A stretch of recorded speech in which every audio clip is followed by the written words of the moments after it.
The story begins within the walls of a massive royal palace, where a young boy named Van suddenly jolts awake in a bed far too large for his small frame. As he slowly lifts his hands in front of his face, a strange sense of disorientation sets in. His hands are small, delicate, and unfamiliar. That's when it finally hits him. This isn't a dream. He's been reincarnated, pulled out of the bleak existence he once knew. In his previous life, Van had been trapped in a soul-crushing cycle, grinding away at a dead-end job just to get by. But now, fate has thrown him a second chance, one wrapped in luxury, status, and a noble name. Now reincarnated as a young noble in a distant village, Van carefully climbs out of bed and balances on a small wooden stool just to get a peek outside. The view stuns him. Tall buildings, endless land, and peaceful skies stretch as far as he can see.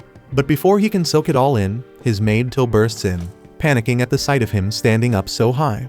After all, Van is supposed to be just 2 years old. But when he calmly responds with mature, articulate words, Till freezes in place, stunned by what she just heard. The moment he hears himself speak, Van realizes something even crazier. He doesn't just have memories from his old life. He actually remembers parts of his current one too. His past life in Japan is blending with the time he's already spent in this world, confirming beyond doubt that this reincarnation is real. Later that evening, Van joins his father and siblings at the dinner table. The atmosphere is tense, heavy with awkward silence. After a while, his father Jalpa breaks the ice by asking his second son Jard what he plans to study that day. Jard hesitates, then says he'll be focusing on fire magic and combat tactics. Jalpa nods and turns to the third son Sesto, who says he'll also be studying magic. Finally, Jalpa looks at Van and asks the same question. Without hesitation, Van replies that he still has a lot to learn, so he wants to begin by studying the kingdom's history and traditions. His brothers freeze as they stare at him, rattled by how a 2-year-old just gave a more thoughtful answer than either of them. Jalpa suddenly breaks into loud laughter, clearly amused and genuinely impressed by how sharp and promising Van is at such a young age. He says he's got high hopes that Van will end up inheriting the same strong fire magic talent that both he and Van's mother were born with. Jalpa then mentions that the magic aptitude test will happen when Van hits 8 years old, and he warns him not to mess it up. In this world, magical ability isn't just important, it's everything, and it's usually divided into 4 primary elements: fire, water, wind, and earth. While other forms exist, anything outside those 4 is seen as second-rate or even shameful. Once breakfast is over, Van heads off to his study, where the maids start giving him a basic rundown of how society and daily life work in this world.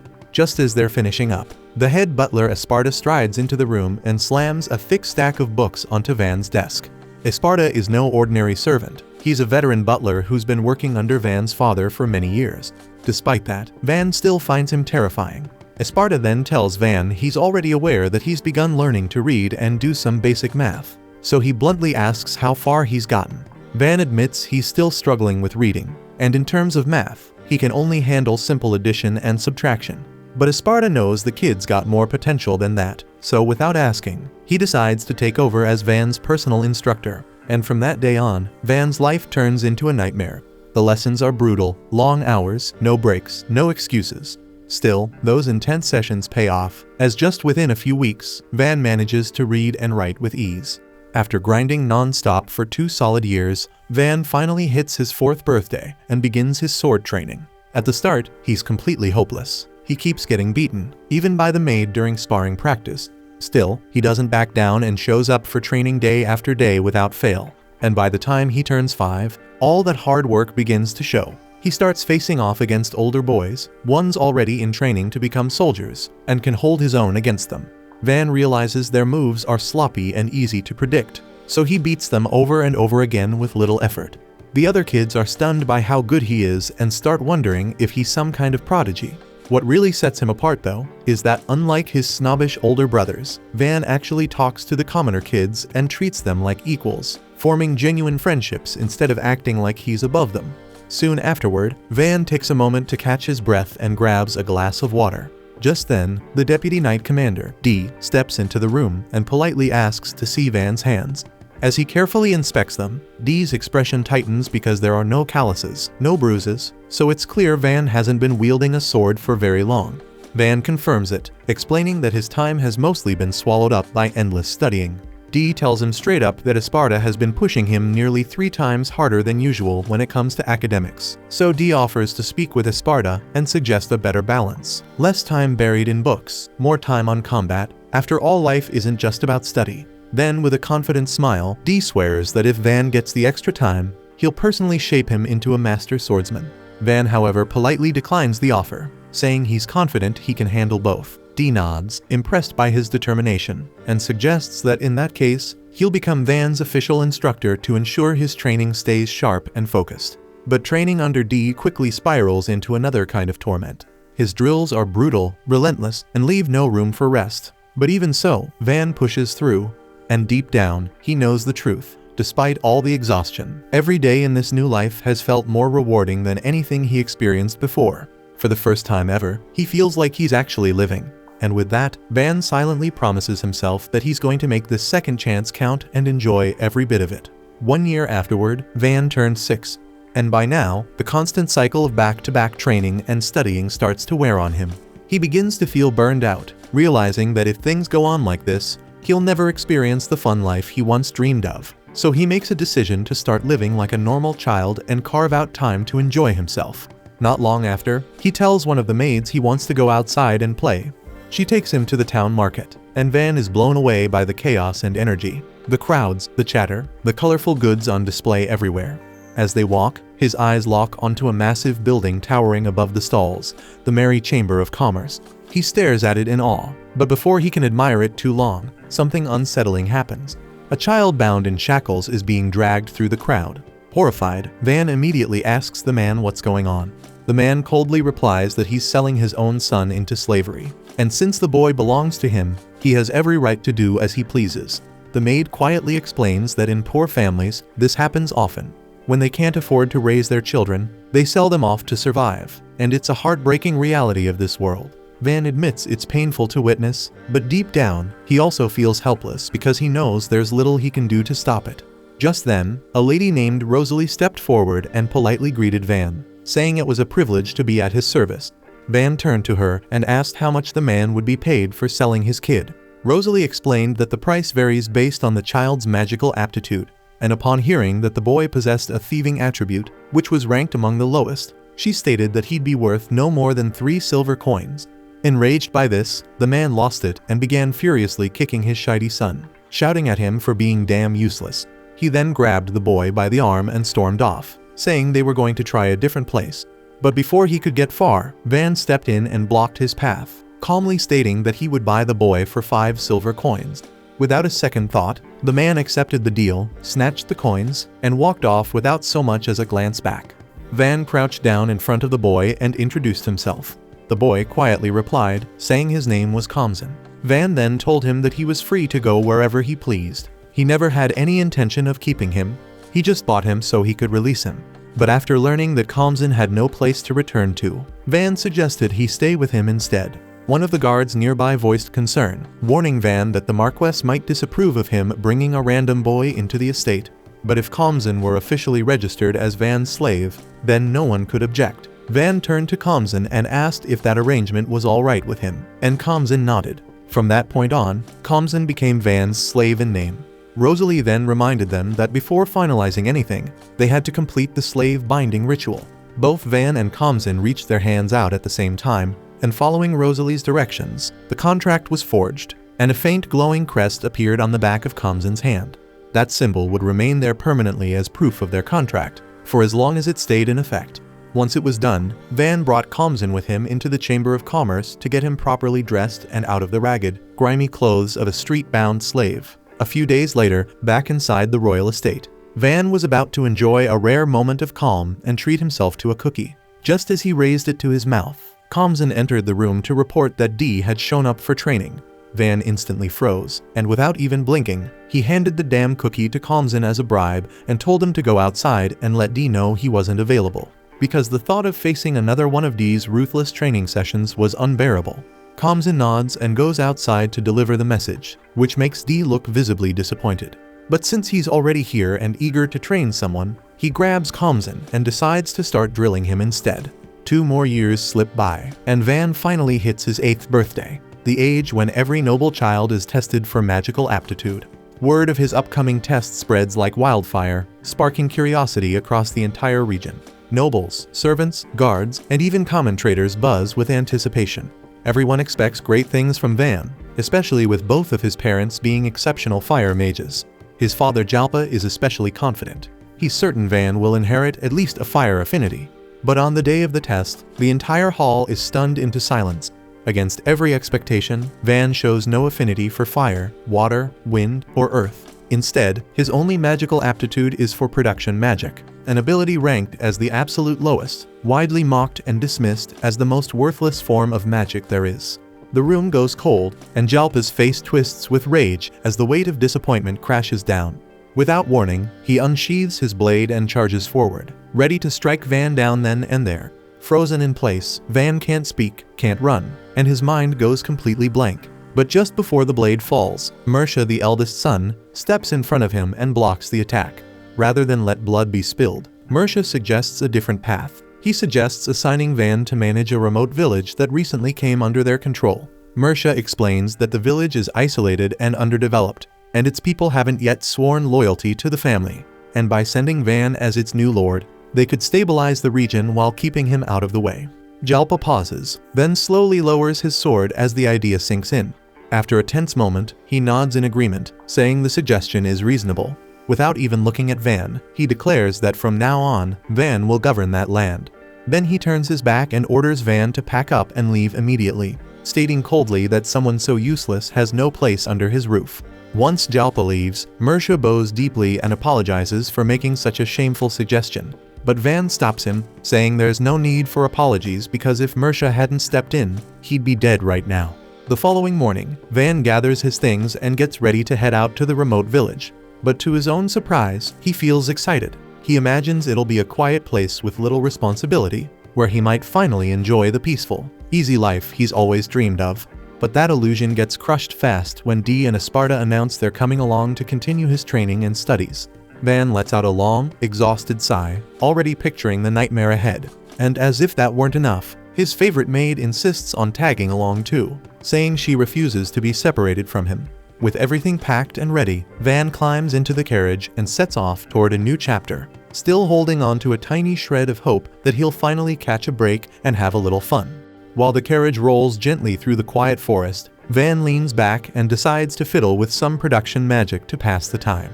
With a bit of focus, he conjures a tiny sword in the palm of his hand. Kamzin watches calmly, not even blinking since he's already seen what Van's capable of and knows just how quickly he picks up new skills. But beneath the calm ride and casual magic, something heavier finally slips out. With everything that's gone down, being exiled, losing his title, Van admits there's really no reason for Kamzin to stay bound to him anymore. If he doesn't want to keep traveling or feels uneasy sticking around, Van says he's ready to end the slave contract and give him the freedom to live however he likes. But Kamzin instantly shuts the idea down without even thinking twice. He firmly tells Van that he already chose this path and didn't do it on a whim. He makes it clear that he'd gladly throw his life on the line if it meant keeping Van safe, no matter what kind of trouble they run into. Hearing that, Van has no choice but to respect Kamzin's loyalty, though part of him still feels uneasy about it. Out of nowhere, the carriage jerks to a stop, throwing everyone off balance. Van glances out the window and spots chaos up ahead. The village they were heading toward is under siege. The knights traveling with him immediately assume it's a raid, probably just a bunch of low-level bandits or washed-up mercenaries looking for something easy to steal. Dee scans the attackers' formation and does a quick head count, around 50 of them. Judging by the numbers, he figures that if they all launched a coordinated assault, they'd have a good shot at wiping out the enemy without much hassle. So tactically speaking, it looks doable. But one of the adventurers in their group, a guy named Ortho, isn't on board with that idea. He reminds Dee that their orders were straightforward from the start. Protect Van if he's in danger. Right now, Van isn't hurt, and no one's coming after him directly. So as far as Ortho's concerned, jumping into a fight that isn't their responsibility would be a reckless waste of lives, and way outside the scope of their agreement. Dee's expression tightens with frustration, but even so, he declares that he's going in. He says he can't just sit back and watch while innocent villagers are butchered right in front of him. Whether anyone follows him or not, he's ready to charge in alone. But before he can take off, he asks the adventurers to stay put and make sure Van's protected in case things spiral out of control. Just as Dee prepares to move, Esparta suddenly speaks up and shuts the whole idea down. Esparta cuts straight to the point, telling Dee that throwing himself into a reckless fight like that would be downright idiotic, especially given how vital he is to the kingdom. If Dee dies here, it'd cripple their military's future.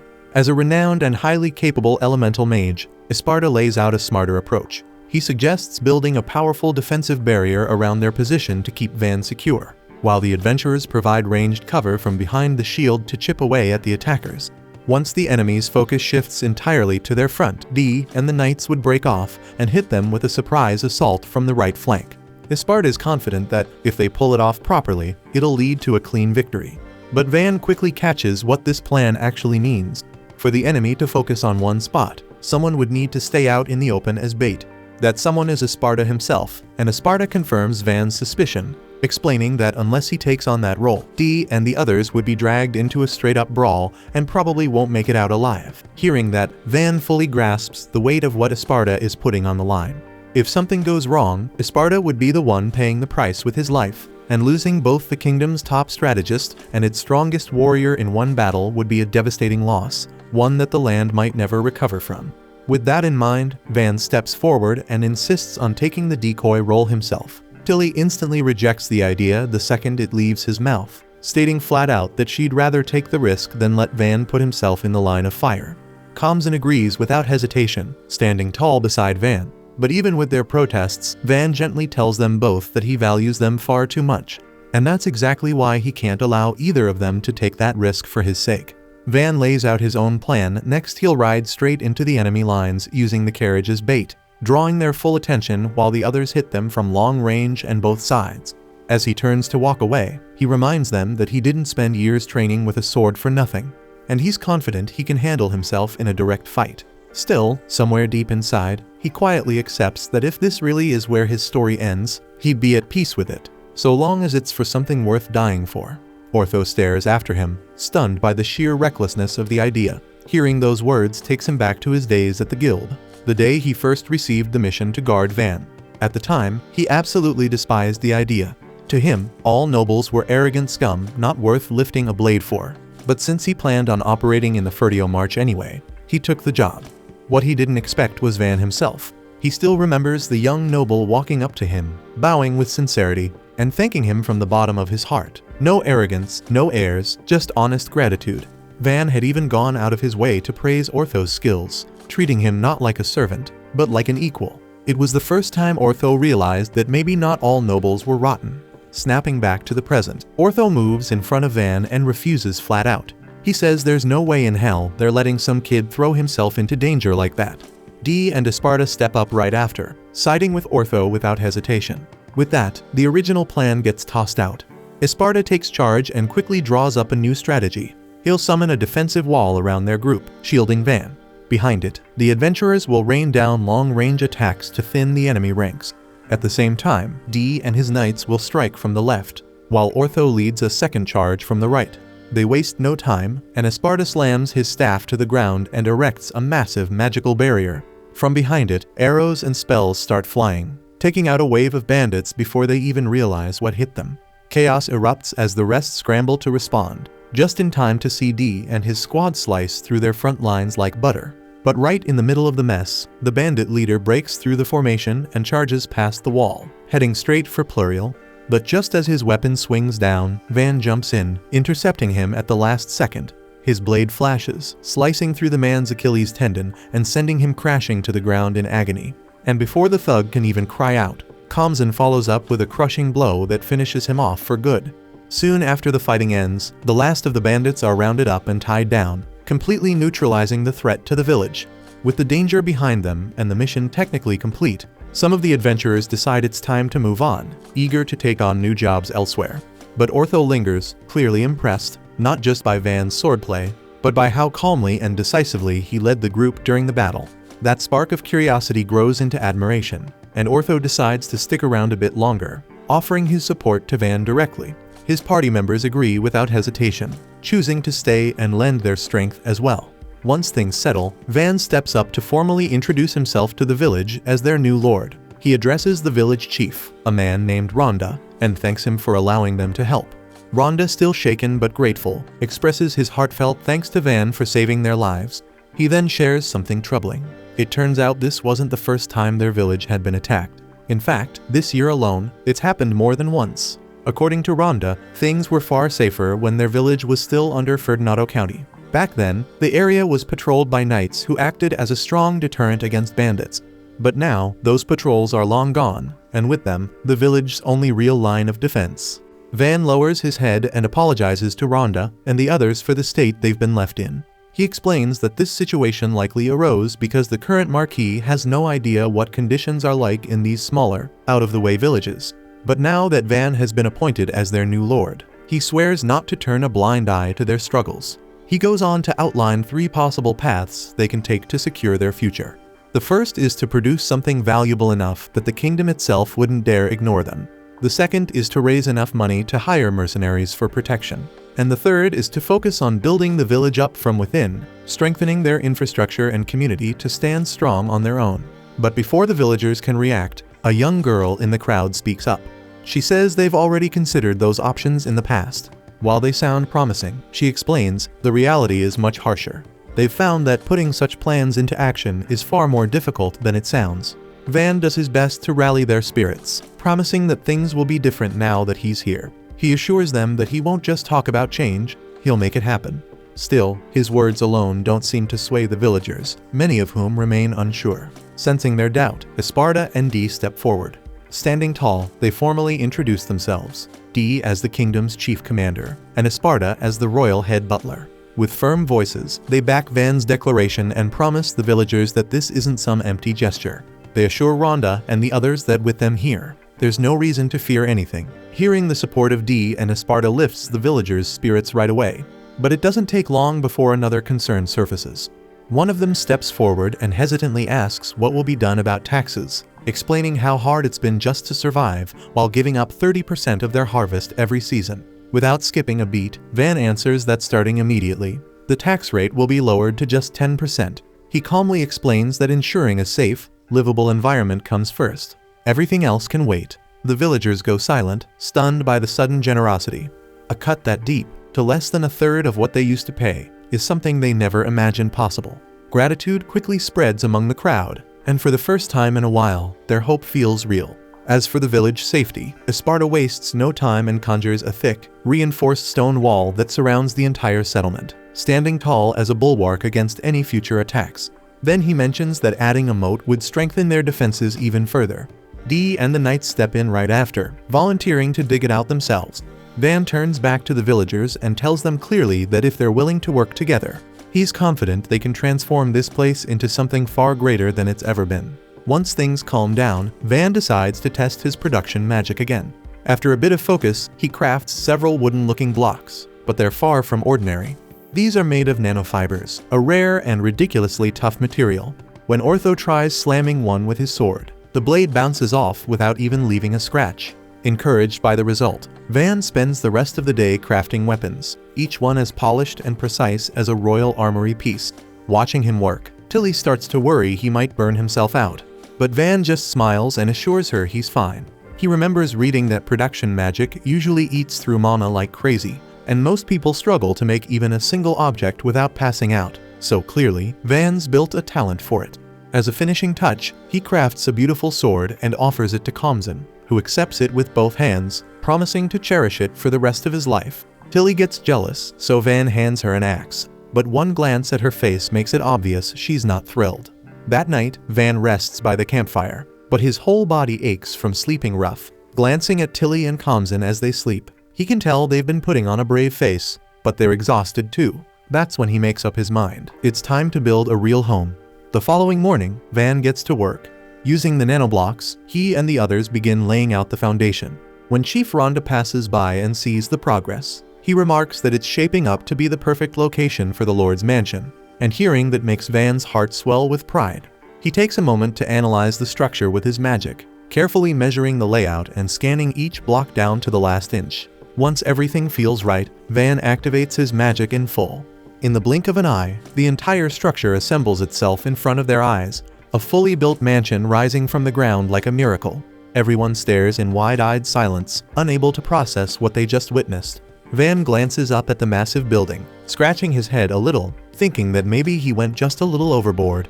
No one can even begin to figure out how Van managed to put together a full-on mansion in such a ridiculously short time. It sounds unbelievable to the point where people honestly think it shouldn't be possible. Still, one conclusion becomes unavoidable. His production magic isn't just convenient, it's insanely effective for governing a territory.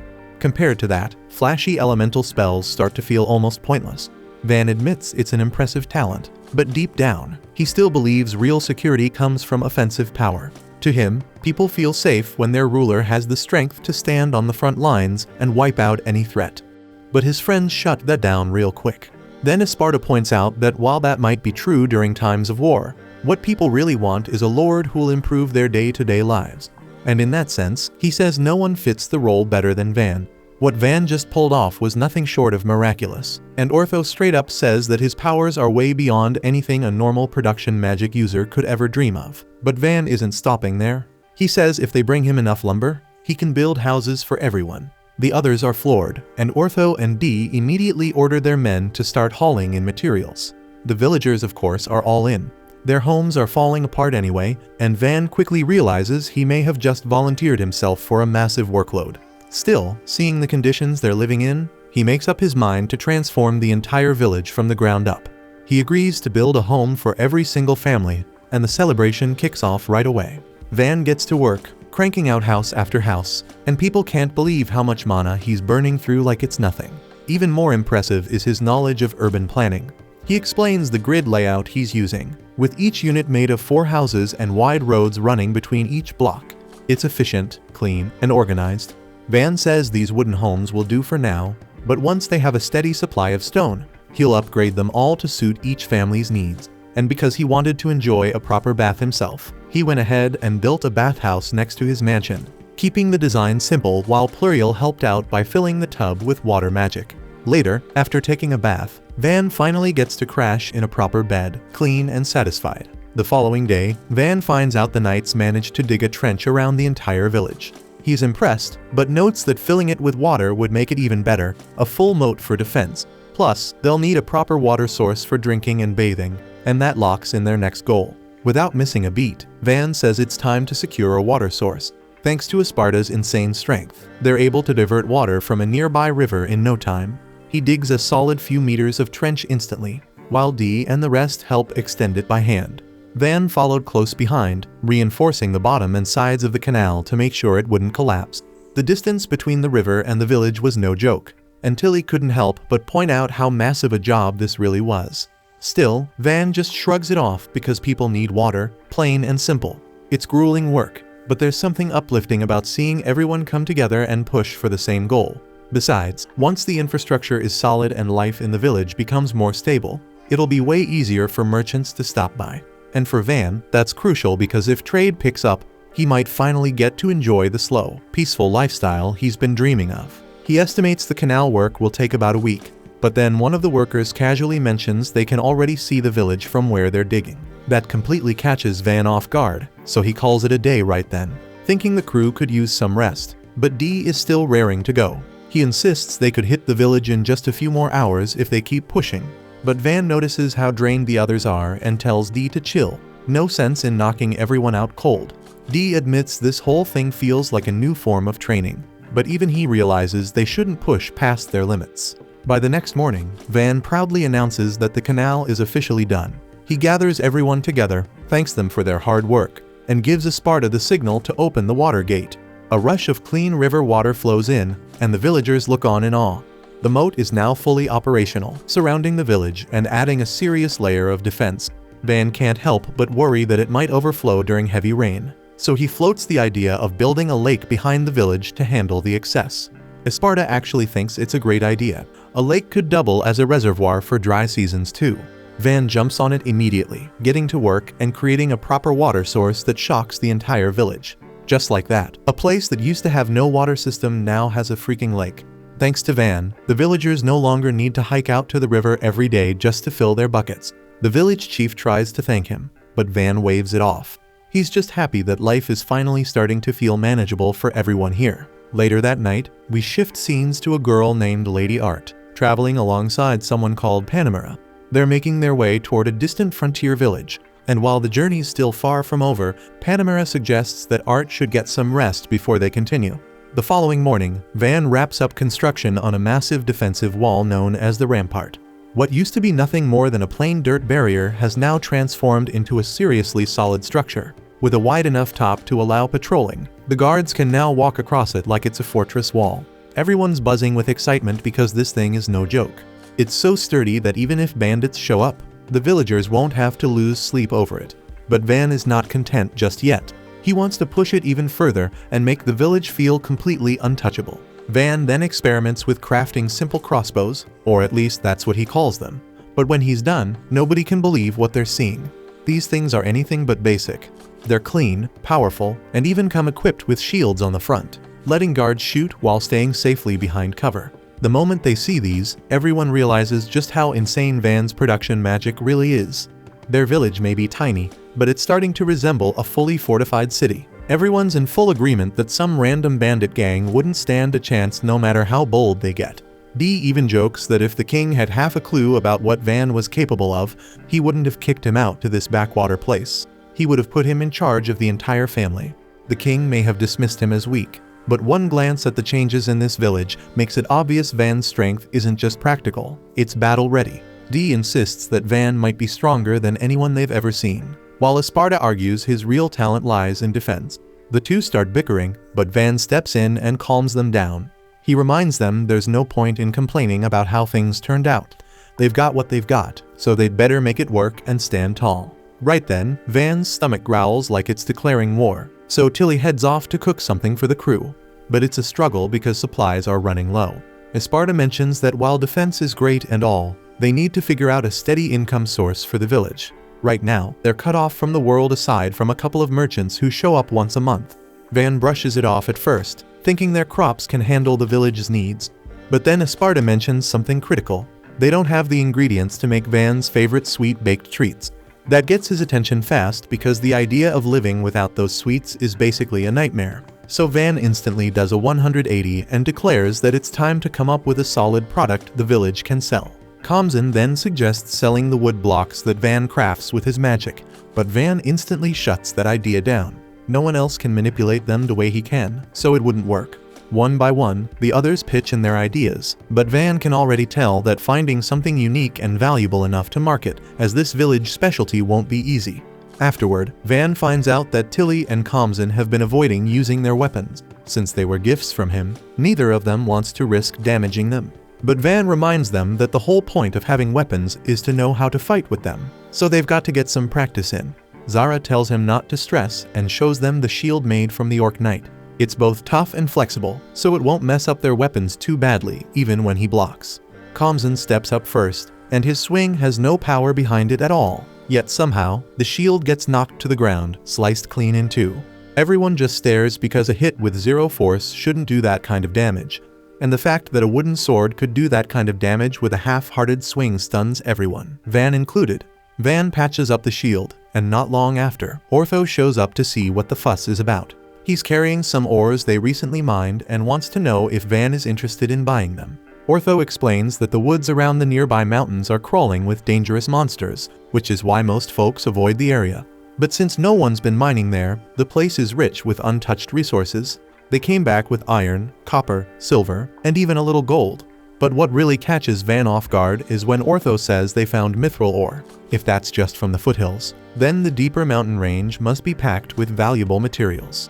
Van takes a bit of the iron ore and stuns the group by instantly turning it into a solid block of metal. He admits he didn't refine it before molding it, so he's not sure how pure the result is. Still, Zara's hyped and asks if Van can forge him a sword out of it. Feeling a little guilty about the busted shield, Van agrees. Zara requests both a long sword and a short one, so Van gets started. It's his first time crafting with iron, so he really has to focus. He carefully visualizes the design and edge, and before long, he finishes. And since Zara's his very first customer, Van even put in extra effort to make the swords look great. Zara's thrilled with the short sword, and Van moves on to the next. It turns out just as good, and now all the other adventurers are lining up, wanting weapons of their own. Van reminds them that since they're the ones who gathered the ores, it's only fair he makes their gear. Once he's done, it's obvious to everyone that Van could easily sell these weapons for a fortune. Then he shifts his gaze to the mithril ore, wondering just how incredible a weapon made from that would turn out. Isparta is immediately fascinated by the mithril, mostly because he's never heard of metallic ores being mined in a forest. The only logical explanation is that there's a dungeon nearby. He tells Van that if they manage to locate one, everything about their situation would flip overnight. A steady stream of people, trade, and opportunity would flood in, turning their quiet little village into a bustling hub. That possibility gets Van fired up, because finding a dungeon would skyrocket the village's value and status. Dungeons are packed with high-grade resources and gems that can rival national treasures. Normally, whenever the guild catches wind of a new dungeon, they rush to establish a branch in the nearest settlement. But Van brings up the hard truth. The village just isn't equipped to handle that kind of influx right now. Isparta agrees, since bringing in the guild would mean waves of adventurers, merchants, and even knights showing up. And with their current setup, they barely have the food, space, or infrastructure to support any of them. Worse, if word got out too soon, a rival country might try to invade, hoping to snatch control of the dungeon before the village can do anything about it. And then there's Van's personal dilemma. He's considered a disgrace by his family, so if his father finds out that the village he was exiled to actually has value, there's no doubt he'd be shipped off somewhere else. That's why Van decides they need to develop the village and produce results first, before any dungeon discovery changes the game. Ortho totally gets it. He says they'll steer clear of the suspected dungeon area while gathering materials, just to be safe. Van knows the adventurers could easily report this and gain favor with the guild, so he genuinely respects that they're holding back to protect the village. Sometime later, Van looks around, satisfied with the progress they've made. He smiles and says their dramatic village makeover is officially complete. Tilly stares at him, half in disbelief, and asks if he's seriously not out of mana yet after cranking out weapons and houses non-stop. But Van just waves it off, saying he's only a little worn out. Right then, a breathless messenger rushes in with urgent news. Armored lizards are headed straight for the village. Van doesn't hesitate and shouts for everyone to get behind the walls, orders the drawbridge raised, and has the gates sealed. The villagers are visibly shaken. They've all heard how deadly those creatures can be, and panic spreads fast. But Van stays calm. He knows fear is natural, but reminds them that the lives of their friends and families depend on what they choose to do now. He promises to fight for them all, but he's also honest. He can't do this alone. That's why he asks them to stand with him. If they want to keep this village safe, they'll need to fight for it. The villagers roar with resolve after Van's speech, fully charged and ready to fight tooth and nail to protect their land. Van doesn't hesitate, and he sends them running to the front lines and has them lock in behind the ballistae. That's when Kamzan steps up and tells him Ortho's squad is still out hunting, so someone's gotta take command. Van decides he'll go with them and direct things, but just as he's about to move, Tilly clutches his arm, eyes glassy and on the verge of breaking. Van's not the kind of guy to get swayed by emotions, but he's not heartless either, so he doesn't pull away. Instead, he snaps toward D and tells him to get to the wall and report everything back in real time. Van remains on the ground, barking out commands while D rushes to the wall and freezes in disbelief at what he sees. He radios back to Van, reporting that a swarm of around 40 armored lizards is closing in fast. Each one towers at about 8 meters, practically 3 elephants stacked in a trench coat. D's nerves start to crack because he knows even a squad of elite knights would struggle with one of these monsters, and right now, they're severely outmanned. Van orders him to load the iron bolts into the heavy ballistae, and D jumps to it without hesitation. The knights nearby warn him that normal weapons are useless against those rock-hard scales, and D knows that damn well. But still, he decides to trust Van's call. For once, he puts his instincts aside and lets Van take the reins. He shouts for everyone to ready their shots, and gives the order to fire. The bolts slam into the monsters and disappear. For a second, D thinks they've failed, but then he sees clean, gaping holes where the arrows struck. The hulking lizards take a few staggering steps before collapsing under their own momentum. Just in that opening barrage, 10 of them drop. D is floored by the sheer firepower of Van's gear. Wasting no time, he rallies the team for another volley. But the knights quickly tell him they've only got one more iron bolt per launcher. D doesn't flinch, and he tells them to reload and shoot anyway, and once again, they nail several more targets. But it's not enough because half the lizards are still marching, and now they're out of ammo. D reports back, and Van instantly starts working through the problem. That's when it hits him. Kamzan's wooden sword had sliced clean through Zara's top-tier shield, so maybe those wooden bolts might do the trick. He tells Dee to switch to the wooden ones. The knights look at him like he's lost his mind because wood against armor thicker than steel is suicide. Dee shuts them down hard, telling them to quit whining because Van's already proven himself more than once, and right now, he's putting his full faith in the guy. He orders the villagers to load the wooden bolts and fire. To everyone's shock, even the wooden arrows sink halfway into the beasts. That alone is enough to hit something vital and drop them instantly. Dee realizes right then that there's no stopping them, so he roars out for another round, declaring that tonight, they'll be dining on fresh lizard steak. The villagers waste no time, raining down bolt after bolt, finishing off whatever's still breathing. Dee announces their win to Van and the rest of the crew. Cheers erupt from the crowd as Tilly rushes over and clings to Van, while he's still trying to wrap his head around the fact that his wooden gear actually took down monsters built like tanks. Up on the wall, the knights can't believe their luck. No injuries, and still plenty of ammo in stock. Dee feels a weird mix of pride and letdown because the fight ended way too fast. But all that really proves is how busted Van's creations are. A little while later, Ortho's party finally gets back and takes charge of breaking down the fallen beasts. Ortho tells everyone to salvage the good stuff. Their eyes, fangs, scales, and magic cores for selling. But the meat will be stored for food. Normally, carving up armored lizards is a long, grueling job that ends with half the meat rotting. But with Van's specially made knives, they're cutting through like butter. Right around then, Van shows up, inspects the massive pile of meat, and decides to throw a feast to celebrate. Once night falls, the village comes alive with celebration. Everyone's eating their fill of lizard meat. Ortho's crew joins Van and tells him that the weapons he crafted for them are absolutely killing it in the field. Dee catches that and raises an eyebrow, asking if Van gave them gear before making anything for him.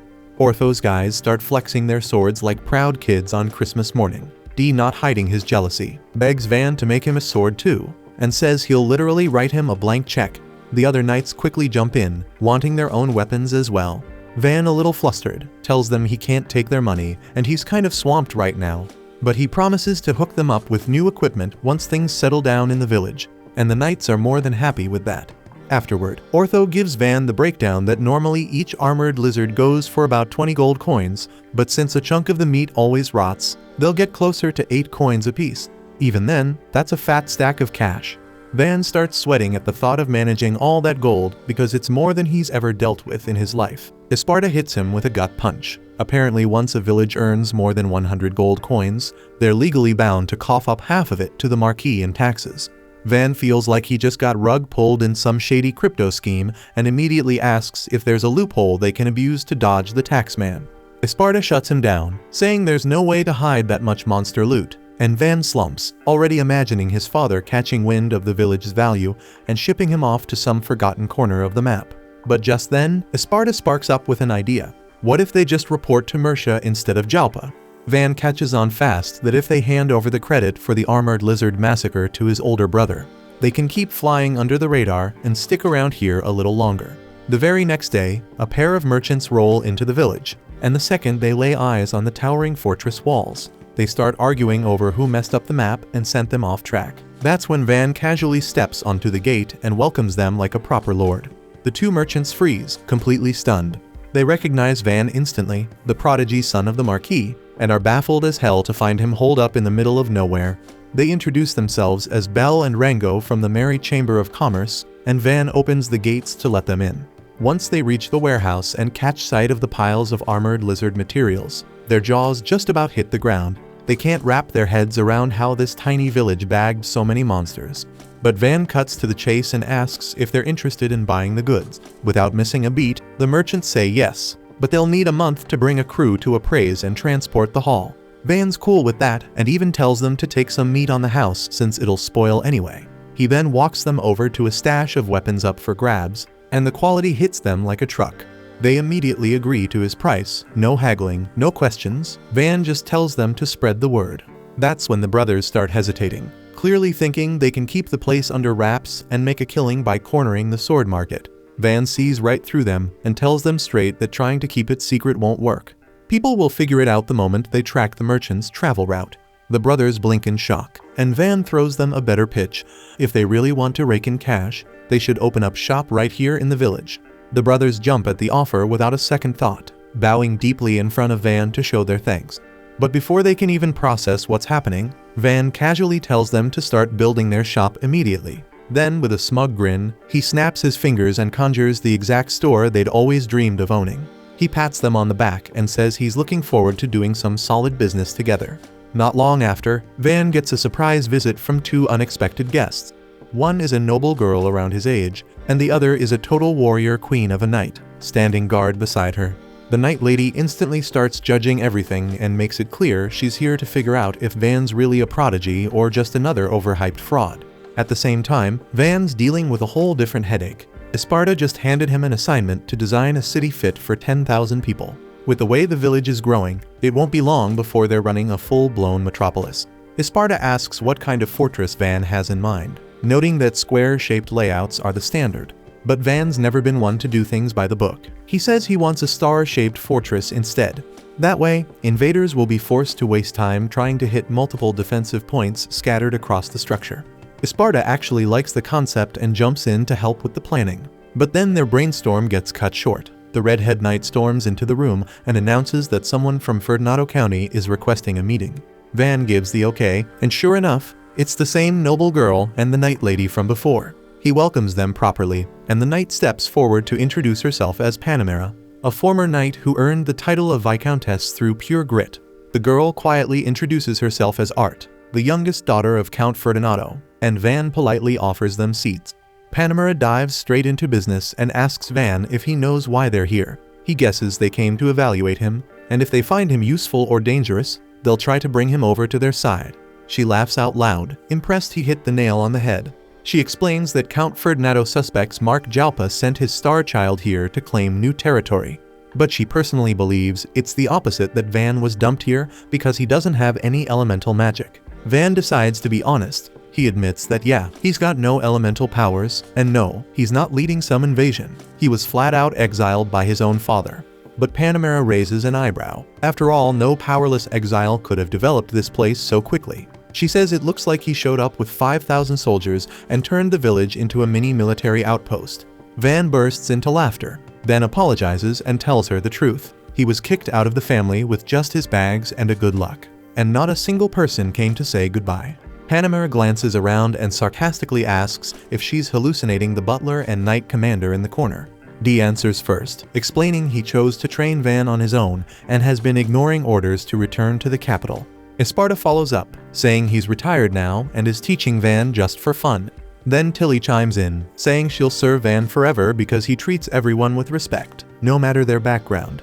But even with all that, it still doesn't explain the crazy fast progress, and Van knows it, so he tells them to hold tight.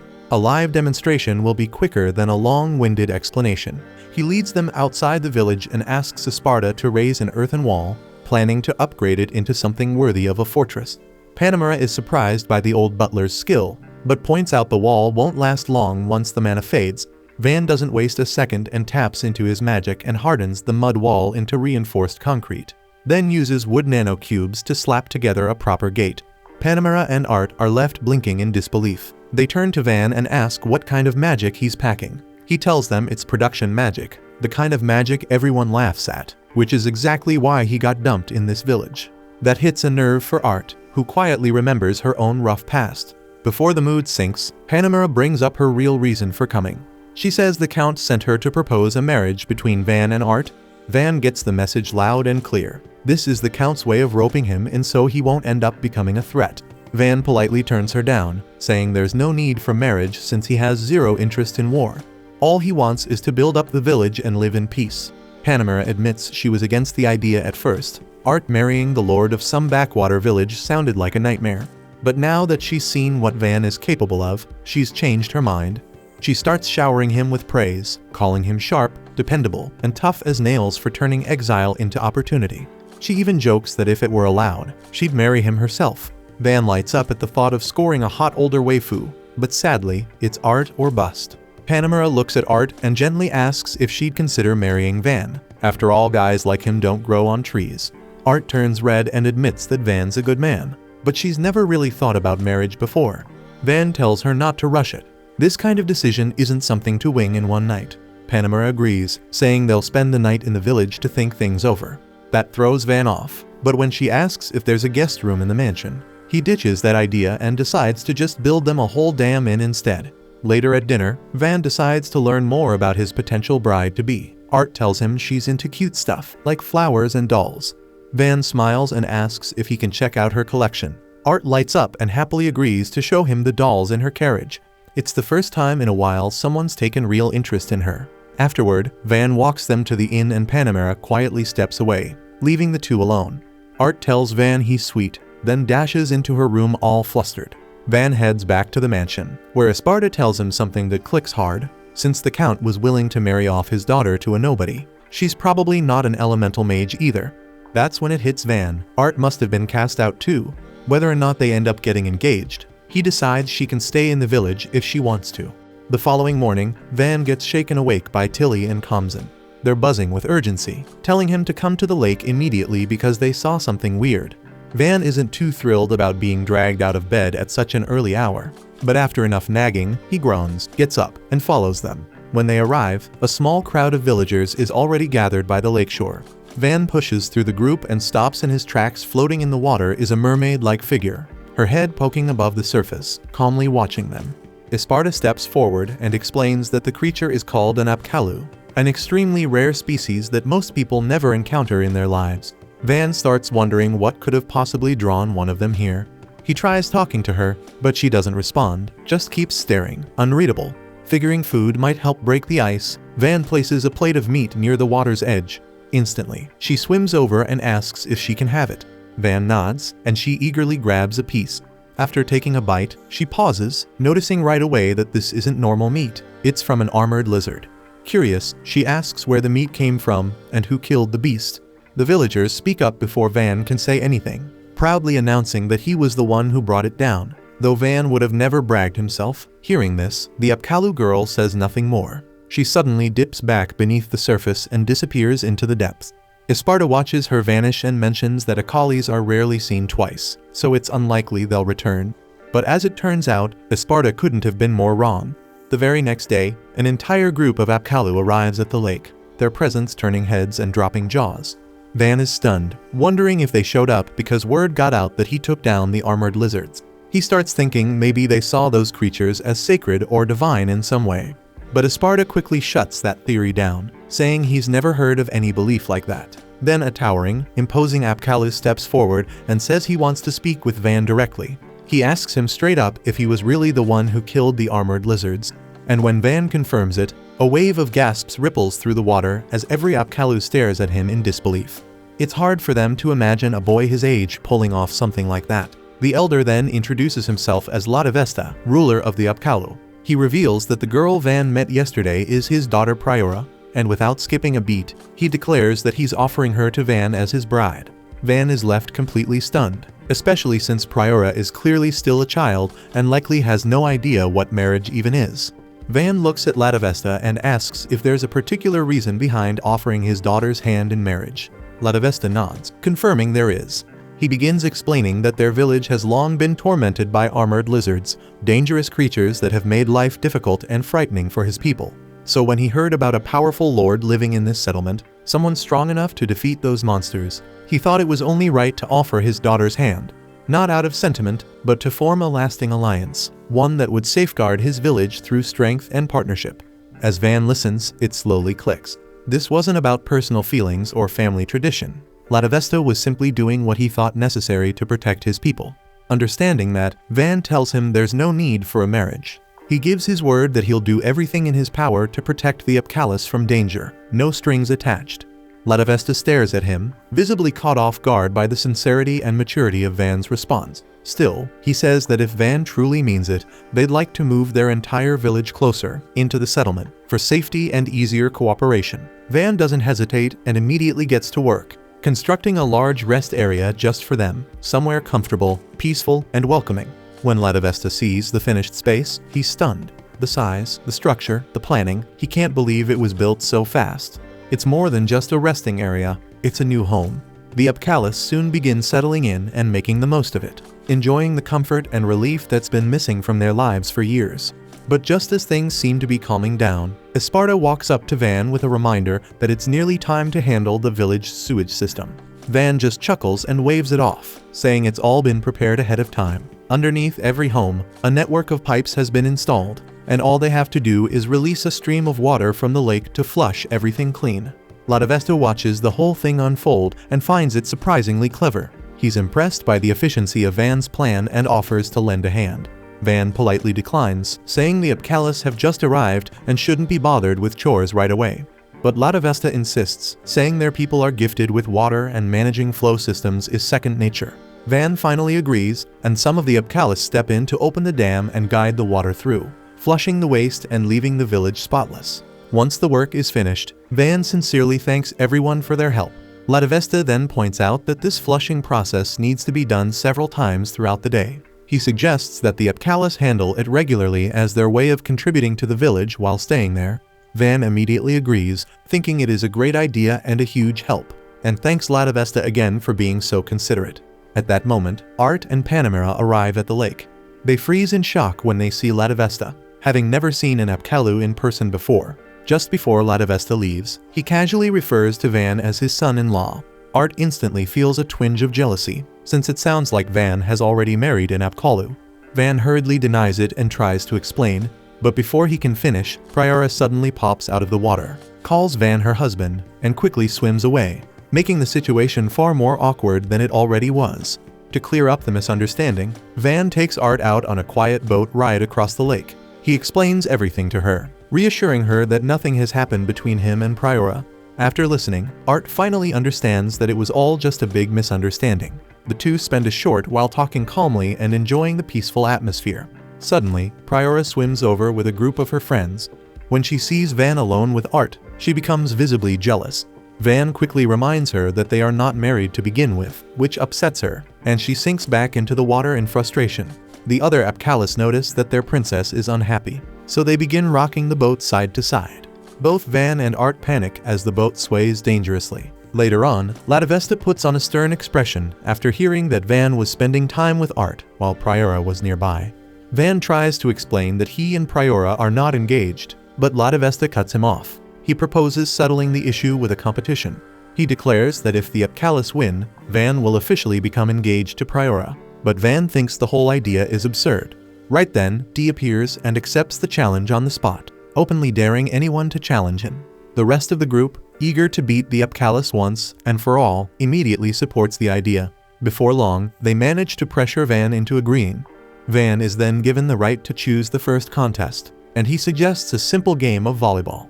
No one there has ever seen or even heard of the game before, so they assume it is just another one of Van's strange but clever inventions.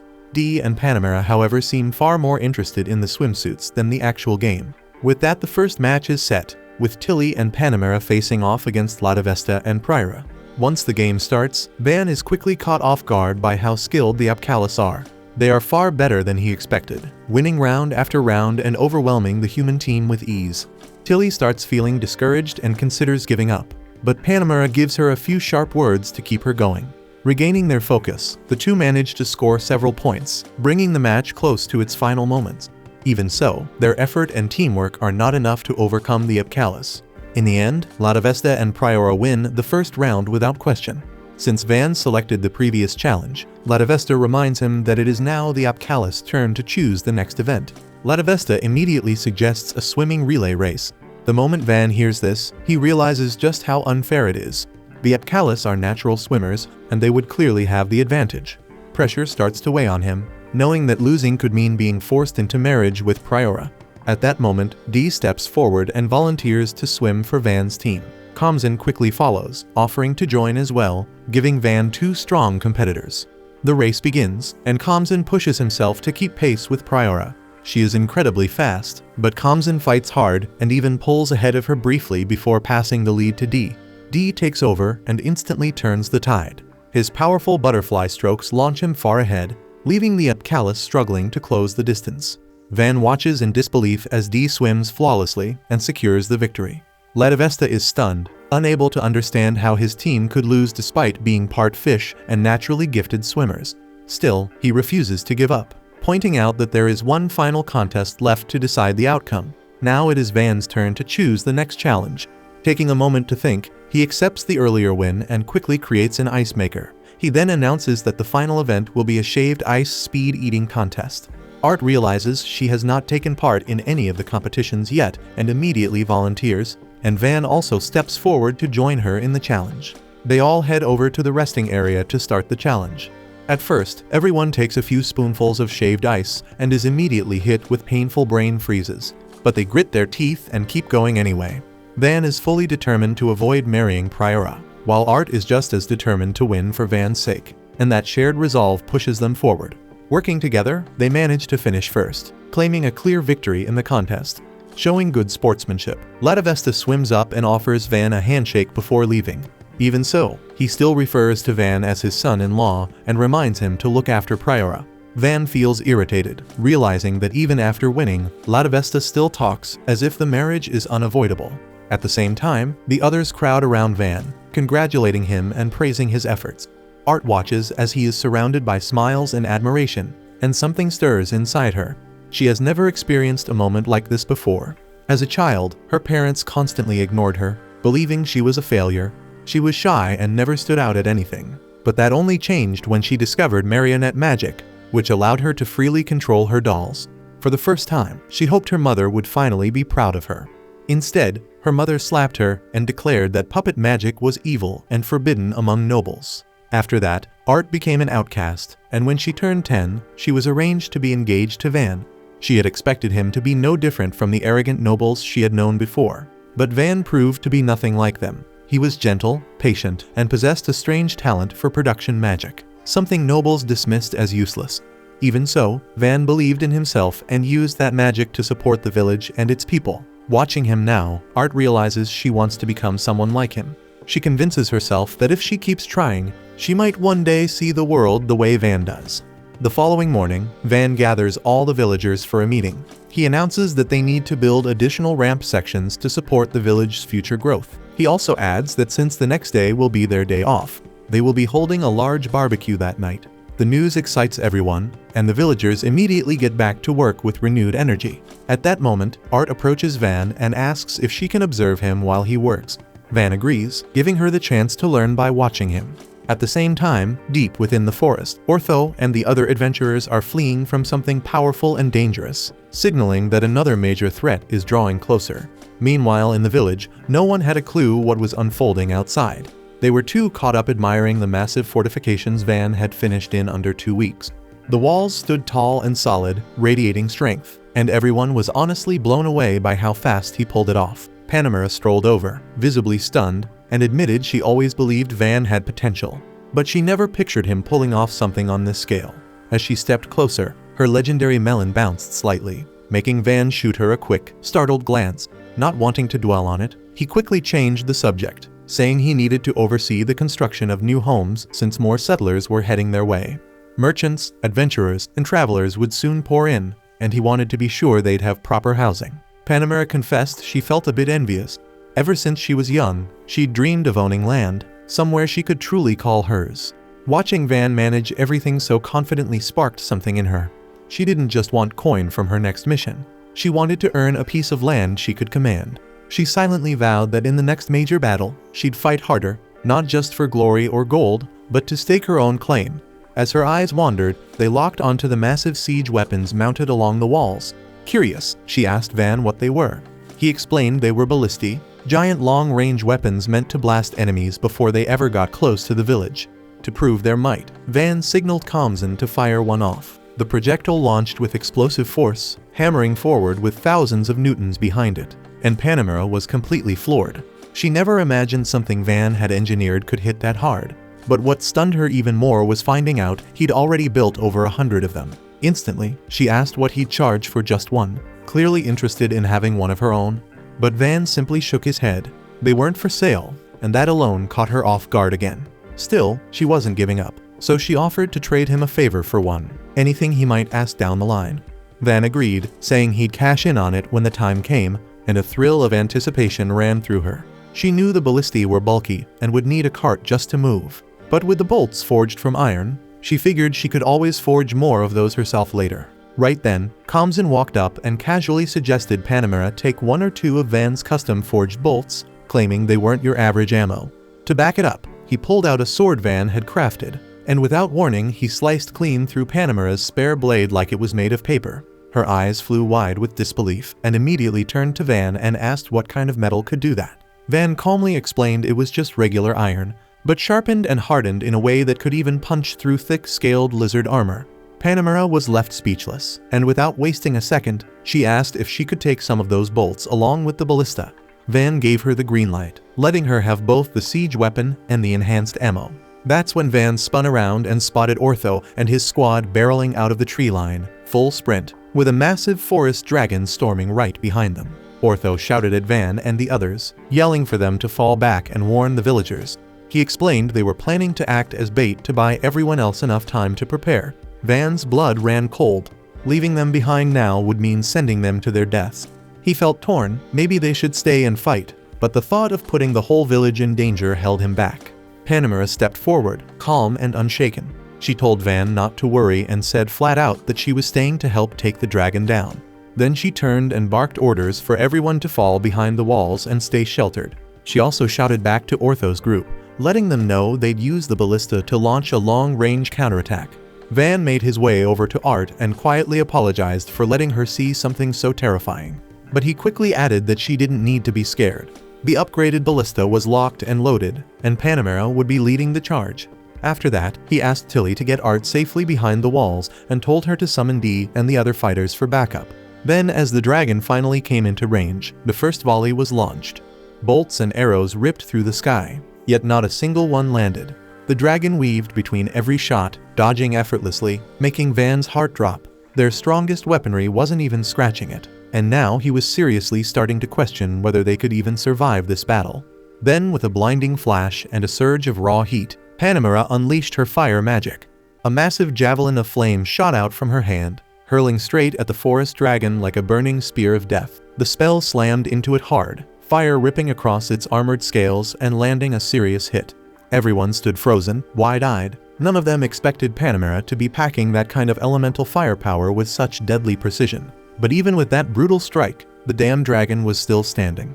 The fire javelin had landed clean, scorched its scales good, but the beast didn't drop. Instead it flapped those scorched wings and came charging through the air again. Van didn't waste a second. He yelled for a full volley, and the soldiers let loose every ballista they had. Several thick bolts tore through the sky, and finally a few managed to punch holes through the dragon's wings. Van caught that and knew they had a shot. If the wings were busted, it might not stay airborne for long. He gave the order for another barrage. The soldiers fired again, but this time, the dragon was ready. It shifted in the air, dodging every bolt like it could read the path of each one before it left the launcher, so not a single damn shot landed.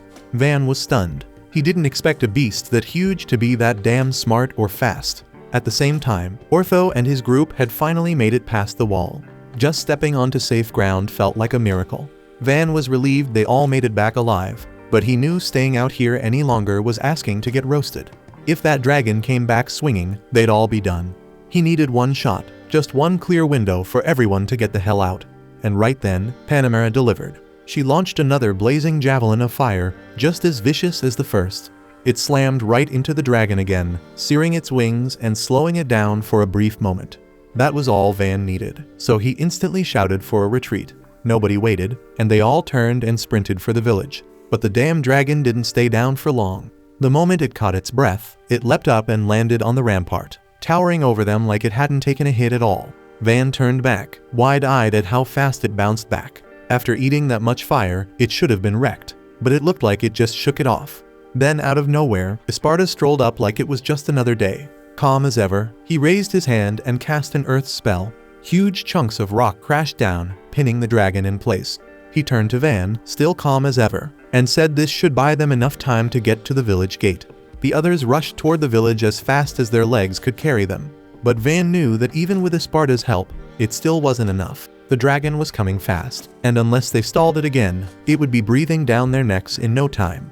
So the idiot Van turned around at the village gates and went straight to Panamera. And he told her it was time to cash in that favor. He laid out his plan clearly once the forest dragon got close. She'd hit it with a fire javelin to hold it down long enough for the ballistas to land a clean shot and end this for good. Panamera was all in. But when the dragon finally reached the edge of the village, the ballistas still weren't ready. The bolts hadn't been fully loaded yet. and they needed just a little more time. Right then, D and his crew charged out into the open field. Weapons in hand, custom high-grade gear Van had forged for them himself. Their mission was simple: buy a few more seconds, and they didn't hesitate. They faced off against the beast, knowing full well they couldn't beat it. The dragon overpowered them in no time, but their brave stand slowed it down just enough. They pulled back to the village, barely in one piece, but they'd done their part. Van didn't waste a second and gave the signal, and Panamera instantly launched her fire javelin, slamming it straight into the dragon and locking it in place exactly as planned. And at that same moment, the ballistas finished loading, so the soldiers fired, and the massive bolts hit dead on, tearing into the dragon and dealing devastating damage. D moved in cautiously to check if the thing was finally down. It looked lifeless until one of its eyes suddenly snapped open. D didn't flinch, and he reacted fast, raised his sword, and with one clean swing, took the dragon's head off. And just like that, it was over. Cheers erupted around the village. Soldiers and villagers alike shouted in victory, the weight of fear finally lifting. Art came running up to Van, asking if he was okay. Van nodded and told him he was fine. Then Panamera walked over and gave Van credit for coming up with such a sharp plan at the last second. She admitted something too, that this village, these people, they weren't normal. No regular village would have lasted against a forest dragon, let alone beaten one. Most would have been torched to ash without even getting a chance to fight. Putting that aside, she told Van they needed to hold a proper dragon slayer ceremony for D and the others. They were the ones who landed the heavy hits, and D was the one who finished it. By tradition, the one who lands the final blow earns the title of Dragon Slayer. Van didn't argue, and he agreed completely. Soon enough, the villagers gathered in the open square for the ceremony. Everyone came out to honor the ones who had risked everything to protect them. Cheers filled the air as Panamera stepped forward and began recognizing each fighter one by one. She praised their courage, their grit, and their refusal to back down even when the odds looked hopeless. Then at the very end, she called Van to the front. She said flat out that if it weren't for his sharp thinking and clever strategy, none of them would even be standing here. The crowd instantly roared with applause, shouting his name in celebration. As Panamera watched Van standing there, she couldn't help but reflect on her own journey, starting way back from her days as a low-tier knight. She'd been born into a proud family of royal knights in the capital, with generations of loyal service behind them. The moment her strong elemental magic surfaced, the county swept her away from military training. From then on, her path was brutal, strict discipline, intense drills, non-stop expectations, but she pushed through it all, and by 16, she had already earned the title of squad commander. She led her troops into countless battles, racking up victory after victory. Her name gained weight, and with each success, her status rose. And eventually, she was awarded noble rank, and after 6 straight years of service, she stood among the few who'd been elevated to the title of Viscountess, personally recognized by the king. Then at one point, she had a formal meeting with the Lord of Ferdinando. He mentioned plans to marry off his youngest daughter Art to some faraway frontier lord. That was Panamera's first link to Art's future. Honestly, she'd been concerned. The idea of Art ending up with a weak or clueless man didn't sit right with her. She didn't want the girl to live a miserable life, but everything changed after she met Van. Her doubts vanished, and it was clear just how much Art had grown under his influence. No longer shy and passive, she had started stepping up, speaking out, showing a kind of quiet strength she'd never had before. And Panamera knew exactly where that change came from. Van wasn't like the other nobles she'd dealt with. He was something else entirely. Holding on to those thoughts, Panamera turned to face the crowd. Then, in front of everyone, and in full authority as a Viscountess of the noble empire, she made a bold declaration. She announced that she would form an equal alliance with Van. The words caught Van off guard. He hadn't seen that coming, but as soon as the shock wore off, he understood the weight of it. With his own father having cut him off, and his ties to the nobility nearly gone, this was an opportunity that might never come again. He didn't take long to decide, and with a firm nod, he accepted the alliance. And with that, the pact between Van and Viscountess Panamera was sealed. The following morning, Van sits down with Esparta to talk about what comes next for the village, and Esparta tells him that the massive defensive walls he constructed already proved their worth during the clash with the forest dragon. So now it is time to redirect his focus toward proper town development. Van nods in agreement and remembers that Esparta once asked him to create a city capable of supporting 10,000 residents down the line. Esparta confirms it and says they should begin attracting new settlers to increase the village's numbers and gradually elevate it into a full-fledged city. Right at that moment, Tilly walks into the office to inform Van that the merchant brothers Bell and Rango have arrived together with several other traders from their firm. Van feels a surge of excitement to see them and decides to sell off the forest dragon materials first before jumping straight into urban expansion plans. They head over to the storage building where the dragon's harvested resources are stored, and Van asks the brothers how much profit he could realistically expect. They explain that a mature forest dragon is extremely uncommon and highly prized, and on top of that, its scales, talons and eyes are all in solid condition. They add that even by pricing it cautiously, he could secure 100 platinum coins, which would easily qualify him as a millionaire even back in the real world. At the same time, the older merchants inspect the dragon's remains with sharp eyes and then begin whispering their scheme under their breath. Van walks up to them and asks for their opinion, and they start rubbing their palms together as they urge him to sell every single part of the dragon to them because he will not find superior trade partners anywhere else. They assure him they will present the best offer available and then state that they are willing to pay 60 platinum coins for the entire lot. That figure is noticeably lower than what he heard from the brothers, and he chooses to consult them again before delivering his response. The veteran merchants grow uneasy because the brothers are still inexperienced compared to them and could slip up, so they pull the brothers aside, telling them to cooperate since they all belong to the same company, and that they should squeeze as much gain as possible from this naive youngster. The brothers protest that they ought to give a just price as upright traders, but the seasoned merchants snap at them and tell them to take that righteousness, fold it up, and shove it somewhere unpleasant. They are certain that no competing merchant will bother coming all the way out here, and that Van will eventually have to accept whatever rate they dictate. Van hears every word clearly and is ready to confront the senior merchants, but the brothers speak before he can. They boldly announce that they intend to conduct fair and transparent dealings with everyone because they believe it will reward them far more over time, and they are convinced that staying honest with Van is the smartest move they can make. The senior merchants do not take that stance lightly, and they lash out at the rookies, hurling insults and threatening to have them expelled from the respected Merry Chamber of Commerce for failing to prioritize the company's profit. The two money-hungry scumbags storm off after that, and Van turns to the brothers and asks if they are truly going to be thrown out. They admit that it is likely, assuming the executives will favor the seasoned traders over newcomers like them, and that losing membership would cost them a great deal of reputation. Van proposes that they establish their own trading firm instead, and both of them nearly choke when they hear that idea. They explain that launching a company is far from simple and requires clearing three major hurdles. First comes paying the Merchant Guild's registration cost, then securing a storefront under their own name. Those parts are manageable, but the final requirement is obtaining backing from a noble who holds an official title. Van only knows one titled noble who might assist him, so he immediately approaches Panamera with a request. She agrees to sponsor the brothers without hesitation, and Van urges her to reconsider since she could provoke conflict with the Merry Chamber of Commerce, which operates under royal patronage. Panamera answers that such a massive enterprise would hardly waste time worrying about a minor noble supporting a tiny two-man venture. Besides, she wants to take actions that enhance her public image. Through this situation, she intends for people to hear how she stood behind two principled merchants and helped them launch their own business.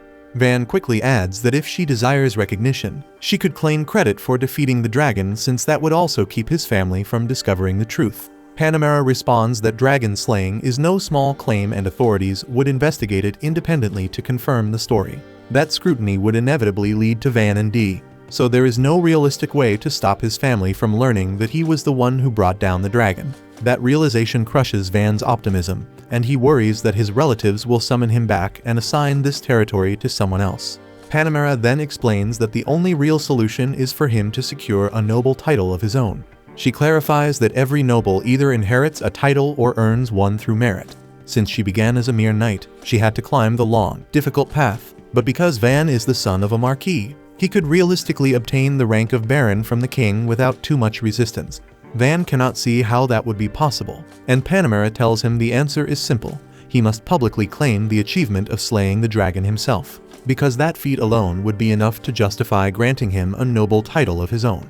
Van freaks out the moment he hears that because the last thing he wants is fame and spotlight, but Panamera tells him straight that there is no other path. She says she understands his fear because when she first earned her title, she gained a swarm of enemies overnight, but she handled them by burning them to ash like the absolute boss she is.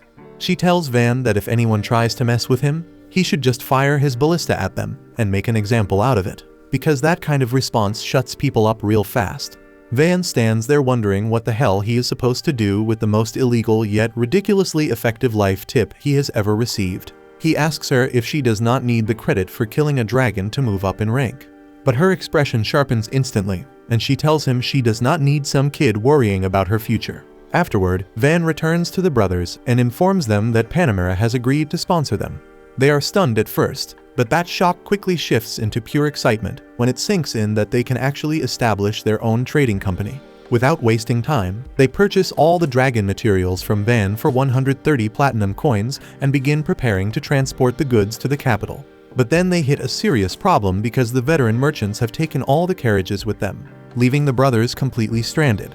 Unsure of their next move, they hesitate until Van calmly offers to construct a carriage for them himself. At that same moment, Panamera arrives and lends them her war horses, beasts that move like elite athletes compared to ordinary mounts. At the same time, the two greedy jackasses are riding ahead, laughing to themselves and convinced the brothers will soon crawl back begging since they have no way to move their cargo. Then out of nowhere, Panamera speeds past them with the newly built carriage.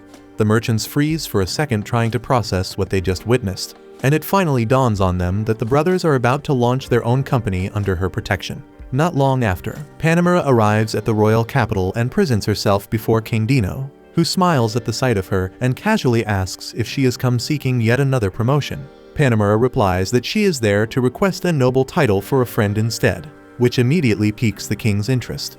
He asks why this friend is absent, and Panamera explains that he is stationed in a remote village safeguarding it, so he cannot appear in person. But his accomplishments are remarkable and only mark the beginning of his rise. The king grows curious after hearing her speak so highly of him and asks for details about his identity and deeds. Panamera answers that the man she refers to is Van, the youngest son of Marquis Jalpaferdio, and the one who brought down a forest dragon. The whole royal court erupts into whispers and low chatter the second they hear that, and the king wastes no time asking whether the boy is some kind of high-tier elemental mage. Panamera calmly explains that Van actually wields production magic and is only 8 years old at the moment. She then goes all in praising Van, describing how he arrived at the village only to find it under siege, and how he drove off the bandits with just a small group of knights and adventurers backing him up. She also recounts how he used his production magic to rebuild the crumbling settlement into a full-fledged fortress before taking on a forest dragon and bringing it down himself. The king finds that story even harder to swallow, but Panamera presents a fang from the forest dragon as solid proof. She then invites King Dino to personally visit Van's domain, confident that once he sees it with his own eyes, he will have no choice but to elevate Van further and grant him additional land to govern. The king is intrigued by the proposal and ultimately bestows upon Van the title of Baron. Panamera then makes the announcement publicly to stir the crowd and spark talk about Van's accomplishments, curious to see how the ripple effects will unfold. Back in the settlement, Van redesigns the homes and constructs several new ones to make the place feel more established. He also erects 2 towering structures outside the perimeter, serving both as a symbol of a growing civilization and as watchtowers to monitor any approaching danger.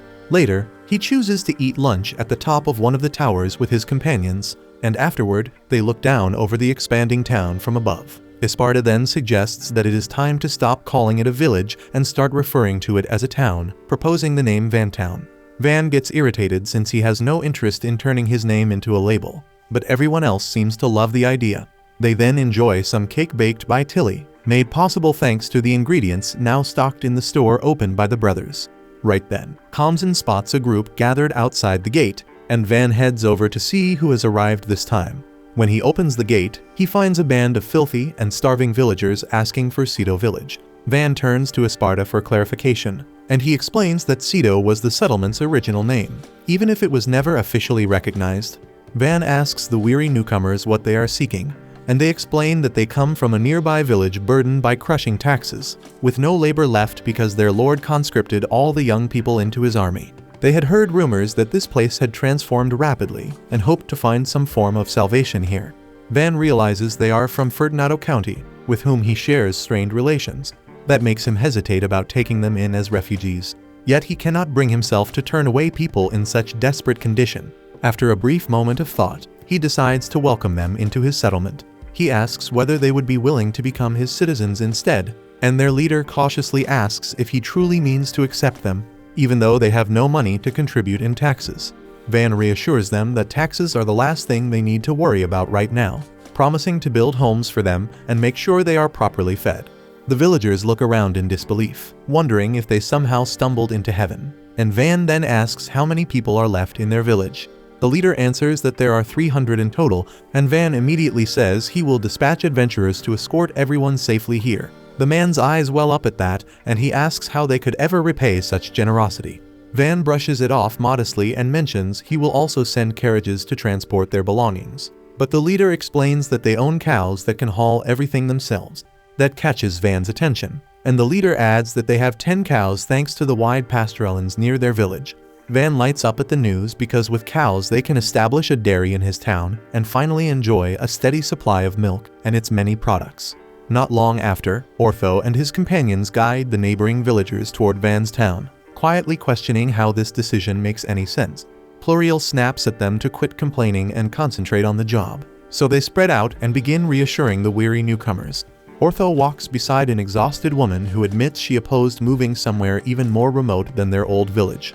Ortho concedes her point about geography, then reassures her that the place they are heading to is nothing short of paradise. Before long, they reach the town where Van has arranged a barbecue to greet the drained and discouraged refugees. The newcomers can hardly believe they are being served such flavorful food and begin devouring the grilled meat with tears streaming down their faces. After eating, several of them approach Van to ask if there is work available because they want to earn their keep. Van quickly understands they fear being thrown out if they do not contribute, so he tells them they can help manage the shops he is establishing and assist with farming the land. The villagers say they know how to tend fields but have no experience running a business. Van assures them they can leave the complicated matters to educated individuals and simply handle what they are capable of. At that moment, the village chief steps forward to greet the guests and declares that Van has transformed their lives for the better, and now they want their new neighbors to share in that prosperity. The refugees are already deeply moved, yet Van still has one more surprise. He presents cake made with milk from their own cows. He tells the new residents that their future will only improve as he grows the settlement from a town into a city. And for the first time in a long while, everyone feels like they are finally living instead of merely scraping by. Life in Vantown has been steady and serene, and all the major construction efforts are finally complete. The streets are paved, the homes are restored, and the whole place looks sharper than ever. Because of that, Esparta decides it is the ideal moment for Van to get back to his lessons. He thinks Van has ignored his studies for far too long, but Van strongly disagrees. In his mind, he has earned a serious break after grinding so hard for the town. He wants space to unwind, breathe, and actually enjoy life a little. To him, cracking open books right now just feels plain wrong. Out of nowhere, Ortho and his crew suddenly appear. They look uneasy, and they rush to apologize to Van and explain that they accidentally uncovered the entrance to a dungeon near the village. This is exactly the kind of thing nobody wanted to deal with. Esparta immediately turns grave. If the dungeon entrance has truly been discovered, they have to inform the royal capital at once. It is critical information and cannot be brushed aside, so he proposes dispatching a messenger without delay. Van starts thinking it through carefully, and if word about the dungeon spreads, adventurers from all over the empire will flood into his town. The peaceful village will turn loud and overcrowded. Even worse, his father could catch wind of all the progress Van has made. If that happens, his father might reassign him to another village yet again. Ortho and his team feel ashamed for stumbling onto the dungeon, and they are afraid they have created a mess. Still, Van tells them not to carry the blame. Now that the dungeon has been revealed, there is no way to conceal it. Van remembers that Zara, the scout of Ortho's party, was the one who located the dungeon. For that reason, Van asks Zara to head to the royal capital and deliver the report. Ortho and the others admit Zara is the best fit for the task, but they still insist on accompanying him since he is their teammate. Van has another idea, and he instructs the rest of the group to remain near the dungeon and collect further details about it. He adds that there will be a gold reward for completing the job. The instant they hear about gold, their hesitation vanishes, and they cheerfully send Zara off by himself, wishing him a safe journey. Zara is also granted a personal reward from Van, a short blade forged from mithril. Mithril is an incredibly rare and costly metal, so the weapon is priceless. Zara accepts the assignment with pride. Now the others even regret not being chosen, but Zara refuses to trade places. With everything decided, they all move out toward their separate objectives, and Van wishes them success. As Zara rides through the wide plains toward the royal capital, he keeps glancing at his new mithril sword with admiration. Just then, he notices a carriage lying overturned. Surrounding it are several massive orcs, each standing close to 8 feet tall. Under normal circumstances, facing enemies like that alone would be risky. But with his new mithril blade in hand, he feels confident, and he rushes straight into the fight. The sword slices cleanly through the orcs, and before long, he brings them all down with surprising ease. After the battle comes to a close, a young woman slowly steps out from where she had been concealed. She introduces herself as Flameria, and she looks genuinely impressed by Zara's ability and assumes he must be some well-known adventurer. Zara modestly explains that he is nothing more than a regular traveler who simply happened to pass through. Flameria expresses her gratitude for rescuing her, then mentions that she intends to make the long journey back to the royal capital on foot and begins to say her farewell. Zara stops her and tells her that he is also heading toward the royal capital. He offers to let her ride his horse so they can make the trip together. Flameria hesitates because she does not want to burden him any further, and she feels he has already done more than enough by saving her life. Still, Zara assures her that it truly is no inconvenience. Before she can protest again, he carefully lifts her onto the horse. Just before they set off, Zara asks where exactly she plans to go once they reach the royal capital. Flameria explains that her father had once held the title of Baron, but he was killed during a dispute. After his passing, their territory was seized by others, and with her home gone and her title stripped away, she has no option but to seek employment, so she is now traveling to the royal capital to work as a maid in a noble household.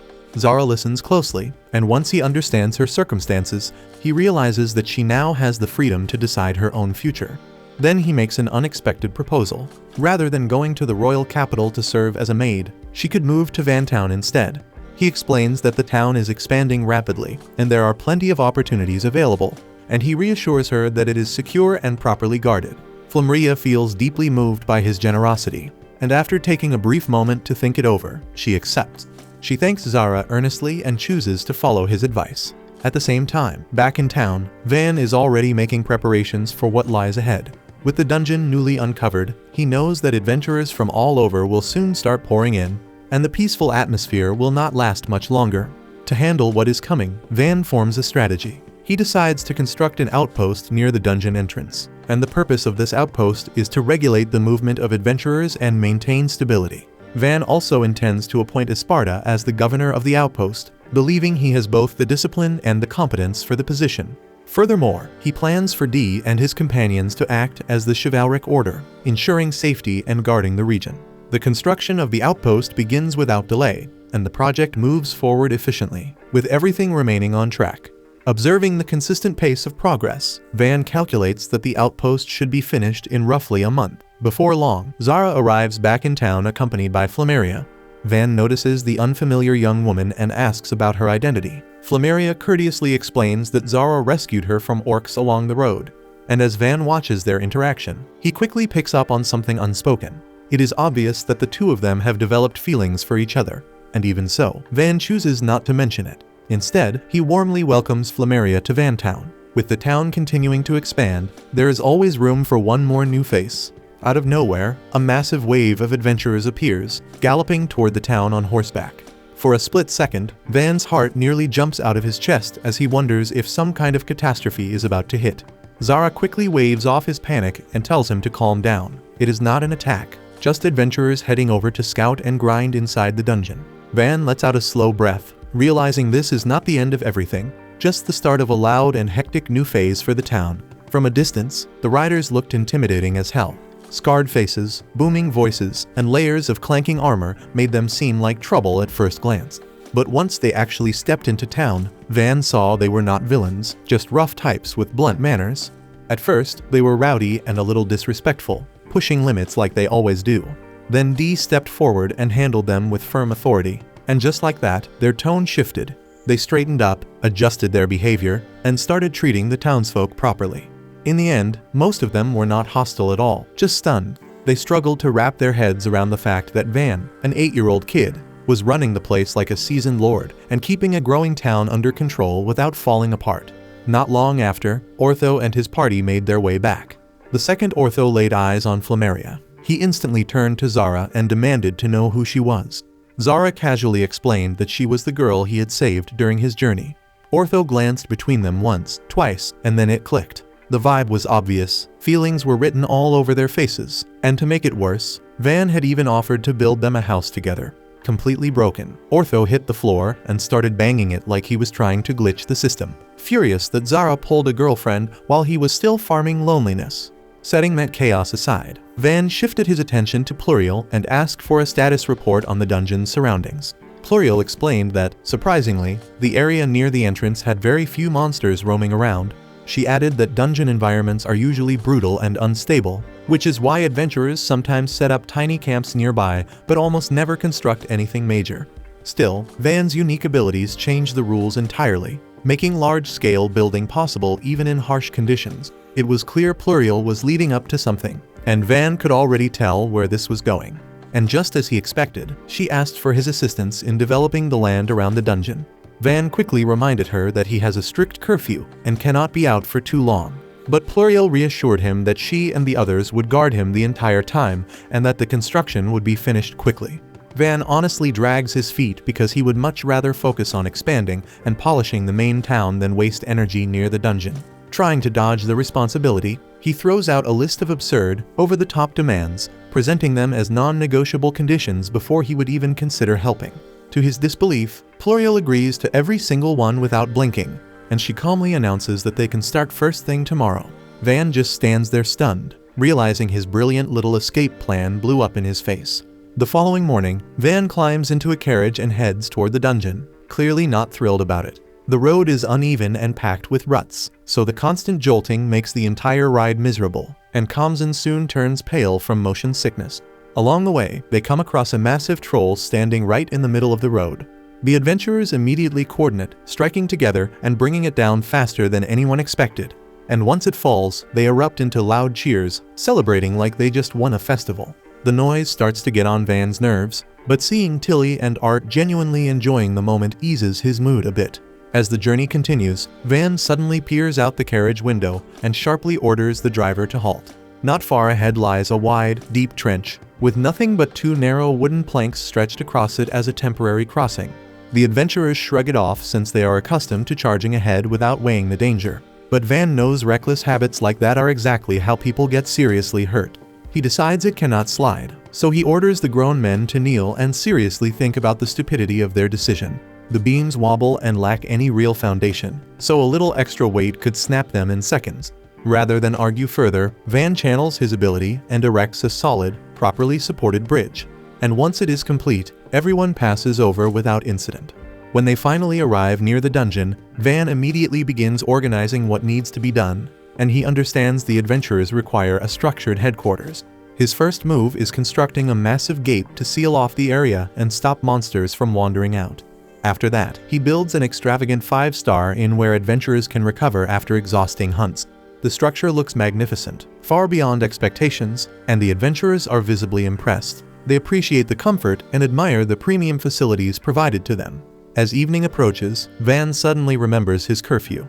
The last thing he wants is another lecture from Esparta, so before departing, he appoints Ortho as the person responsible for overseeing the base and keeping the adventurers in line. Just as they are about to leave, Art spots something odd nearby. She draws attention to a chunk of ore sticking out from the earth. After a closer inspection, they confirm it is mithril, so Van commends Art for her keen eye and swift reaction. By the time darkness settles, they make it back to town. Standing at the entrance is Esparta, wearing a calm yet disturbingly pleasant smile. Van's stomach tightens instantly, so he knows exactly what awaits him when curfew is broken. In desperation, he calls for assistance, but the others quickly distance themselves, unwilling to challenge Esparta. Only Ortho manages to gather the nerve to intervene, and he attempts to defend Van, insisting the delay was not his responsibility, but Esparta cuts him off coldly and orders him away. Then, without further discussion, Esparta seizes Van and pulls him back into town, leaving the rest standing there in tense, uncomfortable quiet. The following morning, Van and Art are walking side by side through the town. While they stroll through the streets, Van realizes that Art has already spent quite a long time living in the village, so he asks if she intends to remain there for good. Art pauses before giving her answer, which makes Van think she is still worrying about the idea of getting engaged. Because of that, he tells her she should stop thinking about what others expect and instead focus on what she personally wants. Art turns red and shyly confesses that what she truly wants is to be engaged to him, and Van immediately blushes as well. The news clearly makes him happy, even though he tries his best not to look overly excited. Afterward, Belle and Rango return from their trip to the royal capital. They report that they managed to officially set up their trading company, and they thank Van since they know none of it would have been possible without his help. After that, they hand him the promised payment of 30 platinum coins. Van gratefully accepts the payment and passes the coins to Tilly. But the moment Tilly takes them in her hands, she completely freezes in shock. It is the first time in her life that she has ever held such an enormous amount of money. Soon after, Kamzan explains that Panamera will not be coming back to the village for now because she still has matters to take care of within the territory of Count Ferdinando. Yet Belle and Rango also mentioned that Panamera said forming an alliance with Van would be far better than continuing to stay under the Count's authority, which likely means she will appear around the village more frequently. Van is honestly stunned when he hears this. At first, he assumes it means Panamera plans to move into the village permanently, but they quickly correct him and explain that she will not actually live inside the village itself. Instead, she will probably receive land somewhere close by. Van thinks about it for a moment and realizes it will probably happen sooner or later. Panamera has always been the kind of person who ends up getting exactly what she wants. Finally, Belle and Rango show Van a special item they brought back from the royal capital. At first, it just looks like a simple box. But once they open it, the box unfolds and changes shape into something resembling a mechanical crossbow, which immediately surprises Van. Apparently, this weapon represents the newest technology currently available, and it can fire as many as 10 shots in succession. Belle and Rango believe Van could use the design as inspiration to develop improved ballistas. Van becomes excited right away and begins imagining all the potential uses, and after carefully studying the mechanical crossbow for a while, he quickly recreates it using one of his cubes. However, after testing the replica, he soon notices that his copy is not perfectly accurate. Noticing that, Art realizes that even someone like Van is not perfect. Even he can stumble and mess things up. Van lets out a quiet laugh and tells her that he actually fails at plenty of things. Aside from his production magic, there really is not much he thinks he is especially good at. Art is caught off guard by that because she always believed Van was the kind of person who could handle everything flawlessly. Van then asks Art about her magical aptitude, but the question makes her uneasy and she pauses before answering. Tilly notices the tension on her face and gently tells her that she does not need to say anything if she would rather keep it to herself. Van would never pressure her. Art says it is alright and eventually admits that her aptitude lies in marionette magic. Van immediately understands the situation because marionette magic is often dismissed and looked down on, which explains why Art felt embarrassed about it. Since Van has never actually seen marionette magic before, he asks her if she could show them how it works. Marionette magic mainly revolves around controlling puppets, so to make it easier for her, Van quickly creates a puppet from one of his blocks and asks Art to demonstrate her capability. Art channels her magic into the puppet and starts guiding its movements as if the figure had its own life. Van is instantly amazed by what he sees. Without thinking, he pulls Art into a hug because he can already recognize the incredible potential hidden within her power. Tilly also notices how promising the ability is. Realizing that Art can make puppets move with elegance and charm, she suggests putting together a small puppet show for the villagers. She believes the townspeople would love watching it, and she even adds that Van could craft another puppet using the mithril aura Art discovered the other day. Even so, Art still seems uncertain, and she quietly says that her magic was never meant to entertain people. Van calmly tells her that he once thought the same thing about his own power. His father even labeled him a failure simply because he possessed production magic. Yet that same production magic is what allowed him to help the village and bring joy to the people living there. At that moment, something finally clicks for Art. Until now, she has always believed she was useless and had no worth. She truly thought she lacked any meaningful talent. But after realizing that Van once carried the same doubts and still managed to move past them, her perspective slowly begins to change. She tells herself that if Van could push through his insecurities and succeed, then she should be able to do it as well. And for the first time in her life, a faint spark of confidence begins to grow inside her. At night, the villagers gather in the town square. They quietly talk among themselves, puzzled about why they were summoned there in the first place. Nobody understands what is happening until Van steps forward and announces that Art will be performing a show for everyone. A life-sized puppet is then brought out and set in front of the crowd. Art takes a slow breath and begins to channel her magic. Little by little, she makes the puppet bend forward in a bow, and the villagers instantly realize it's marionette magic. Some of them immediately recall that long ago, certain individuals once attempted to attack the royal family using this exact type of magic. Quiet whispers ripple through the crowd, and Art hears them clearly, so she starts to think that the villagers are judging her and looking down on her. Van instantly notices the expression on her face, and he can tell that Art is feeling extremely self-conscious. He understands that she is anxious about what people might think of her after the performance. She suddenly feels small and vulnerable, as if every person in the square is staring at her, ready to criticize her. For a brief second, the thought of running away crosses her mind. But instead of fleeing, Art steadies her breathing, gathers her courage, and keeps going. She moves with careful grace, directing the puppet through a flowing dance. The puppet begins to appear almost alive as it mirrors her motions. The entire crowd watches without making a sound. The lifeless figure now moves with beauty and elegance, as though it carries a soul within it. Van once again realizes just how remarkable marionette magic truly is. It holds the ability to give motion and expression to objects that should never move at all. When the dance finally comes to an end, Art slowly turns around to face the villagers, preparing herself for harsh criticism and cruel remarks. She expects rejection and anger because of the magic she revealed. But instead, the villagers suddenly erupt into loud applause, and some of them even call out, asking her to perform once more. Van walks over to her and tells her that she succeeded, and the fear she had been carrying for so long finally fades away. Filled with emotion, Art runs straight into his arms and thanks him. She tells him that he helped her realize something important, that the strength she needed was always inside her. She simply needed someone to help her recognize it. The following morning, Panemura heads back from the royal palace. After spending some time speaking with Art and Van, she cannot hide her surprise. It is obvious that Art has changed dramatically since the last time they met. There is a strong sense of confidence in her now, and it is obvious that Van has played a big role in her growth. Panemura asks Van what kind of trick he used to bring about such a change, and Van simply explains that Art never lacked talent in the first place. What she lacked was faith in herself, and all he really did was help her realize just how extraordinary and powerful her magic actually is. Panemura is clearly impressed by his response, but she suddenly remembers the reason she came in the first place, so she quickly tells Van to kneel because His Majesty has arrived, and Van immediately drops to one knee without any hesitation. He is then introduced to Dino, the King of Scuderia, along with the King's Chancellor Aprida. King Dino informs Van that he has officially been granted the title of Baron, placing him among the lower ranks of the nobility. The king advises him to serve the nation with loyalty and to always act in the best interests of the country. Other than that, Dino mentions that he heard Van had discovered a dungeon somewhere in this region. He says that he will send people to investigate it later. Dino also heard that a forest dragon had been defeated here.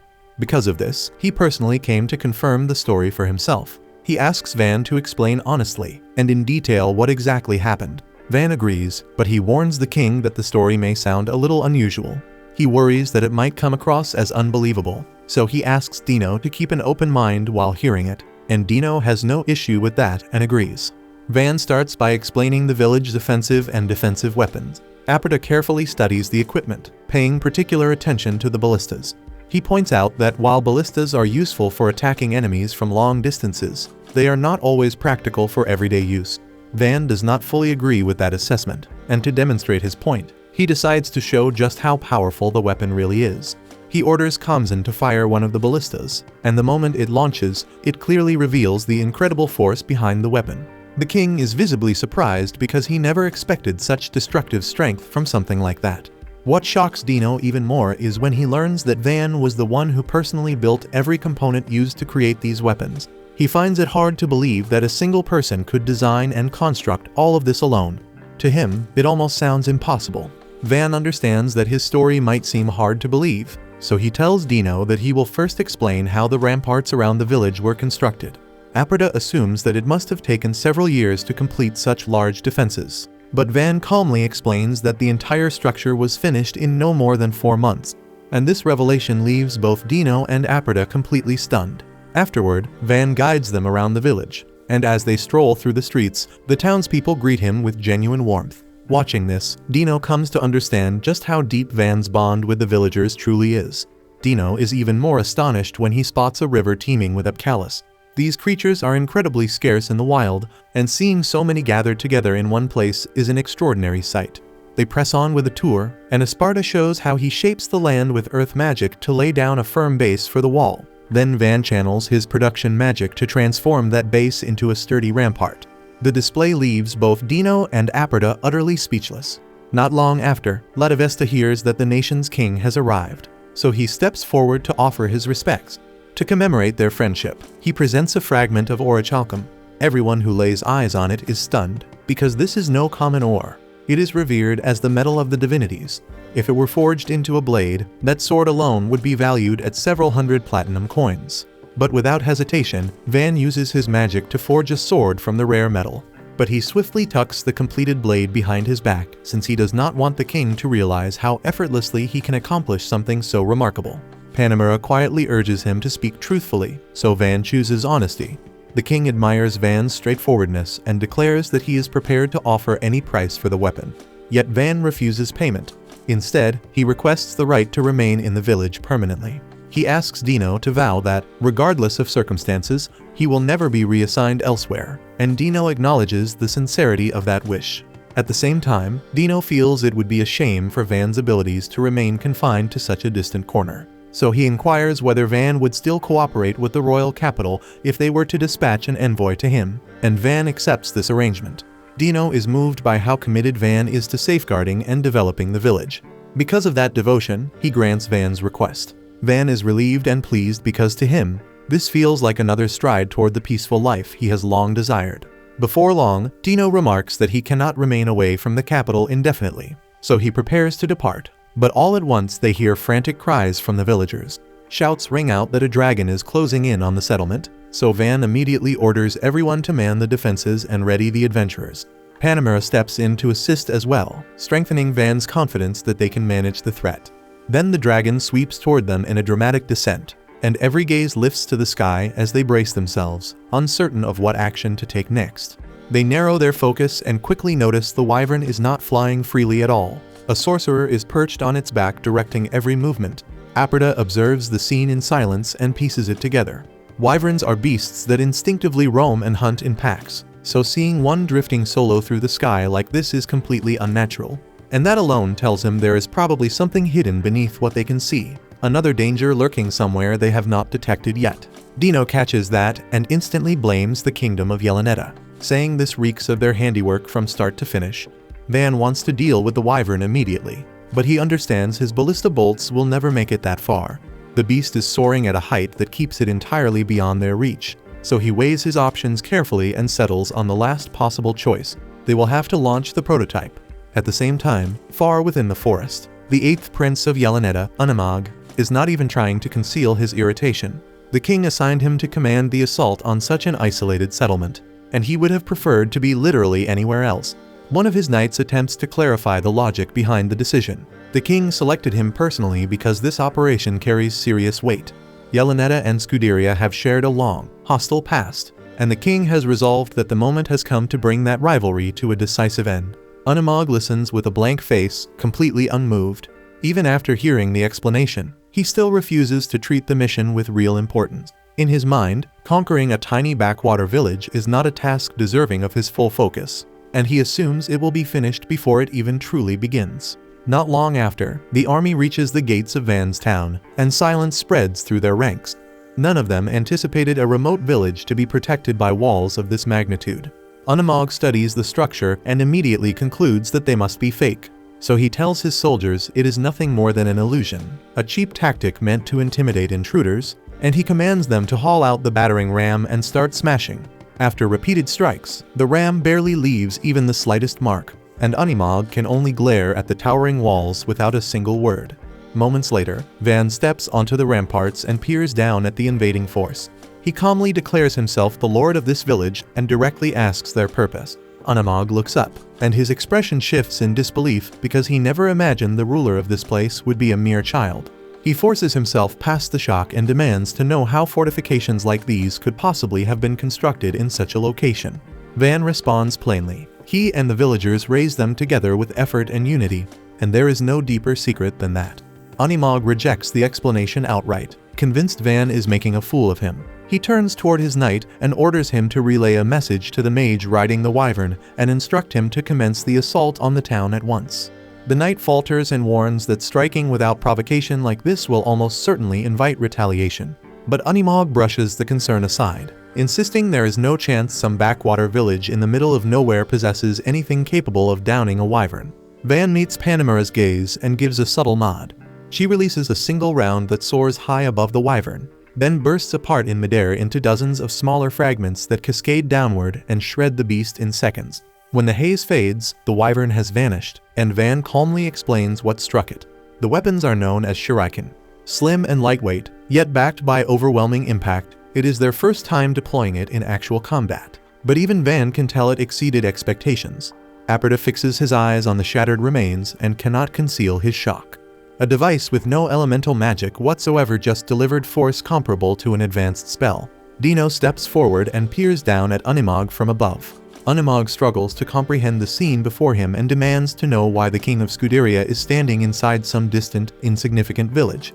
With the situation undeniable, Animag has no alternative. He commands his troops to withdraw, fully aware they are outclassed. As events unfold, Dino's mind drifts to Van's father, the Marquis, who cast his own son out merely because the boy lacked elemental magic. So the Marquis never understood what his child was truly capable of. Dino reaches a silent conclusion. Once he returns, he will dedicate greater effort and funding toward the study of magical potential, because it is obvious there is far more beneath the surface than anyone realizes. Soon, Animag is escorted to what appears to be a holding cell for interrogation. He drops to the ground and initially refuses to speak. Then Panamera steps in close and applies a bit of pressure, and suddenly he starts spilling everything. He reveals that the kingdom of Yelaneta has been targeting the remote villages under the Marques's authority for years. The strategy was to advance little by little, beginning with the smallest and most secluded communities. A settlement of this scale was meant to be an effortless opening move, something they could seize with minimal resistance before advancing deeper. Panamera hears the explanation and almost feels second-hand embarrassment for him because he was shut down before he even crossed the main gate. Aperta inclines forward and questions whether Yelaneta's army is striking any other regions at the same time, and Animag confirms that they are. While events unfolded here, another division had already advanced toward the fortress city of Scudit. The atmosphere in the chamber shifts instantly. They relay the information to Dino without delay. Aperta moves quickly, insisting they must return to the royal capital, assemble every soldier they can, and march to reinforce Scudit before it falls. Dino accepts the plan at once, but sets a single requirement: Van must accompany them. Van considers the request in silence. He understands this is normally the sort of call he would accept immediately. He expresses sincere gratitude for being trusted with such responsibility, yet explains that he cannot depart. His settlement is still in a critical stage of development, and he refuses to abandon it now. Dino and the others remain uncertain. The village already possesses armaments strong enough to repel major dangers. Van sees their reasoning, but responds firmly. The cannons are formidable, yes, but his ambitions for this place stretch far beyond its current state. They have only achieved a fraction of what he envisions, and the greater part of the work still lies ahead. Panamera lets out a light laugh at that. She admits she is truly eager to witness what the village will become once he shapes it fully, since even now it is extraordinary. Still, she does not waver. When a kingdom faces peril, a noble is obligated to stand with fellow nobles, so personal circumstances do not override that duty. Van reflects briefly and accepts the truth in her words. It is indeed his burden to bear, and he consents to join them, though he adds one stipulation of his own: he will assemble and lead his own forces, and Dino agrees immediately. Soon, Van calls his team together and informs them of the situation. He has been requested to aid in defending a nearby city and will soon depart. Isparta will oversee the village in his absence. Kamzan and the rest of the group will accompany him. But before their departure, Ortho and his companions approach and request permission to serve as his personal guard during the journey. Van is genuinely moved and encourages them to notify other adventurers as well, offering 5 gold per person as compensation. Ortho and the others trade surprised looks. The amount is exceedingly generous, yet Van sees it as only fair. Those willing to risk their lives deserve to be rewarded without hesitation. Panamera approaches Van and informs him that she will return to Count Ferdinando first to deliver a full report on everything that has taken place. Afterward, she intends to reorganize her troops and dispatch them to Skudit as reinforcements. She then asks what armaments he intends to deploy. Van pauses to consider it and quickly realizes that none of his ballistas are currently in condition to be transported. Before he can settle on a solution, Art steps in with an idea. She offers to deploy her marionettes as long-range firepower in their place. Not long before their departure, Van assembles everyone and carefully outlines the objective of the operation. He reassures them that there is no need for fear. They will not be storming the front ranks. The mission is straightforward. Every individual gathered here returns home alive. He gives his word that once everything is resolved, they will head back to the village and hold a proper barbecue to celebrate together. Meanwhile, at his estate, Van's father, Jalpa, receives news of the assault on Skudit. He immediately instructs his butler to contact the surrounding lords and request aid. The butler cautiously suggests that Van's nearby settlement might be able to assist. Jalpa interrupts him before he can continue. The village can scarcely sustain itself, he argues. Furthermore, Van is incapable of wielding elemental magic, making it pointless to involve him. Some time later, when the Marquis reaches the southern gate of Skudit, the sight halts him in disbelief. Fortifications once deemed unbreakable have been shattered by Yelenetta's wyvern onslaught. After a brief assessment, Lord Jalpa recommends withdrawing to reorganize their forces. Then the commanding officer reports that the majority of their soldiers have already fallen. The commander steels himself, convinced his life is about to end.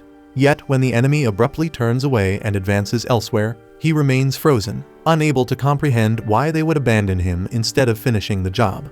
At the western gate, the reason becomes clear. One of Art's marionettes sweeps forward in a precise motion, slicing through multiple wyverns in a single strike. From a secure position, Art directs its movements. Those witnessing it are left speechless. Even Art herself had not fully grasped the extent of the strength she commanded. Van quickly evaluates the battlefield and determines that diverting the enemy's focus away from the wounded soldiers will give them a chance to retreat, and they execute the strategy flawlessly. As Yelenetta's troops rush forward, Van's unit responds in seamless coordination and overcomes them with surprising ease.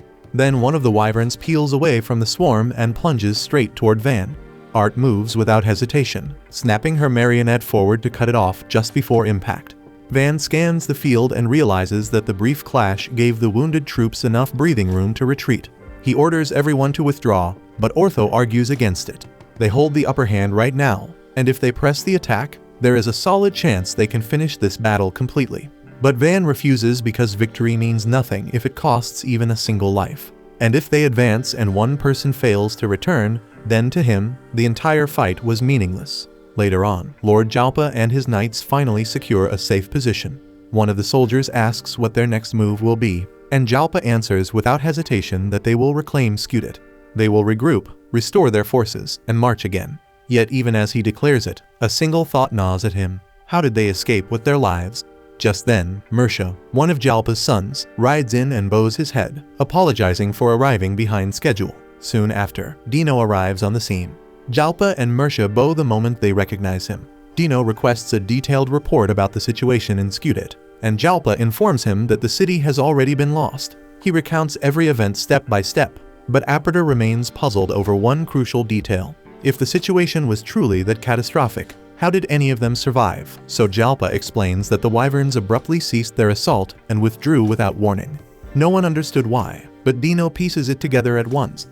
That was Van, and he tells Jalpa and Mersha that they might not have heard. Yet Van transformed that distant village he was assigned to into something extraordinary. He slew a dragon and was granted an official title, all at such a young age. Jalpa stares in disbelief, and he can barely process it, because Van does not even wield elemental magic.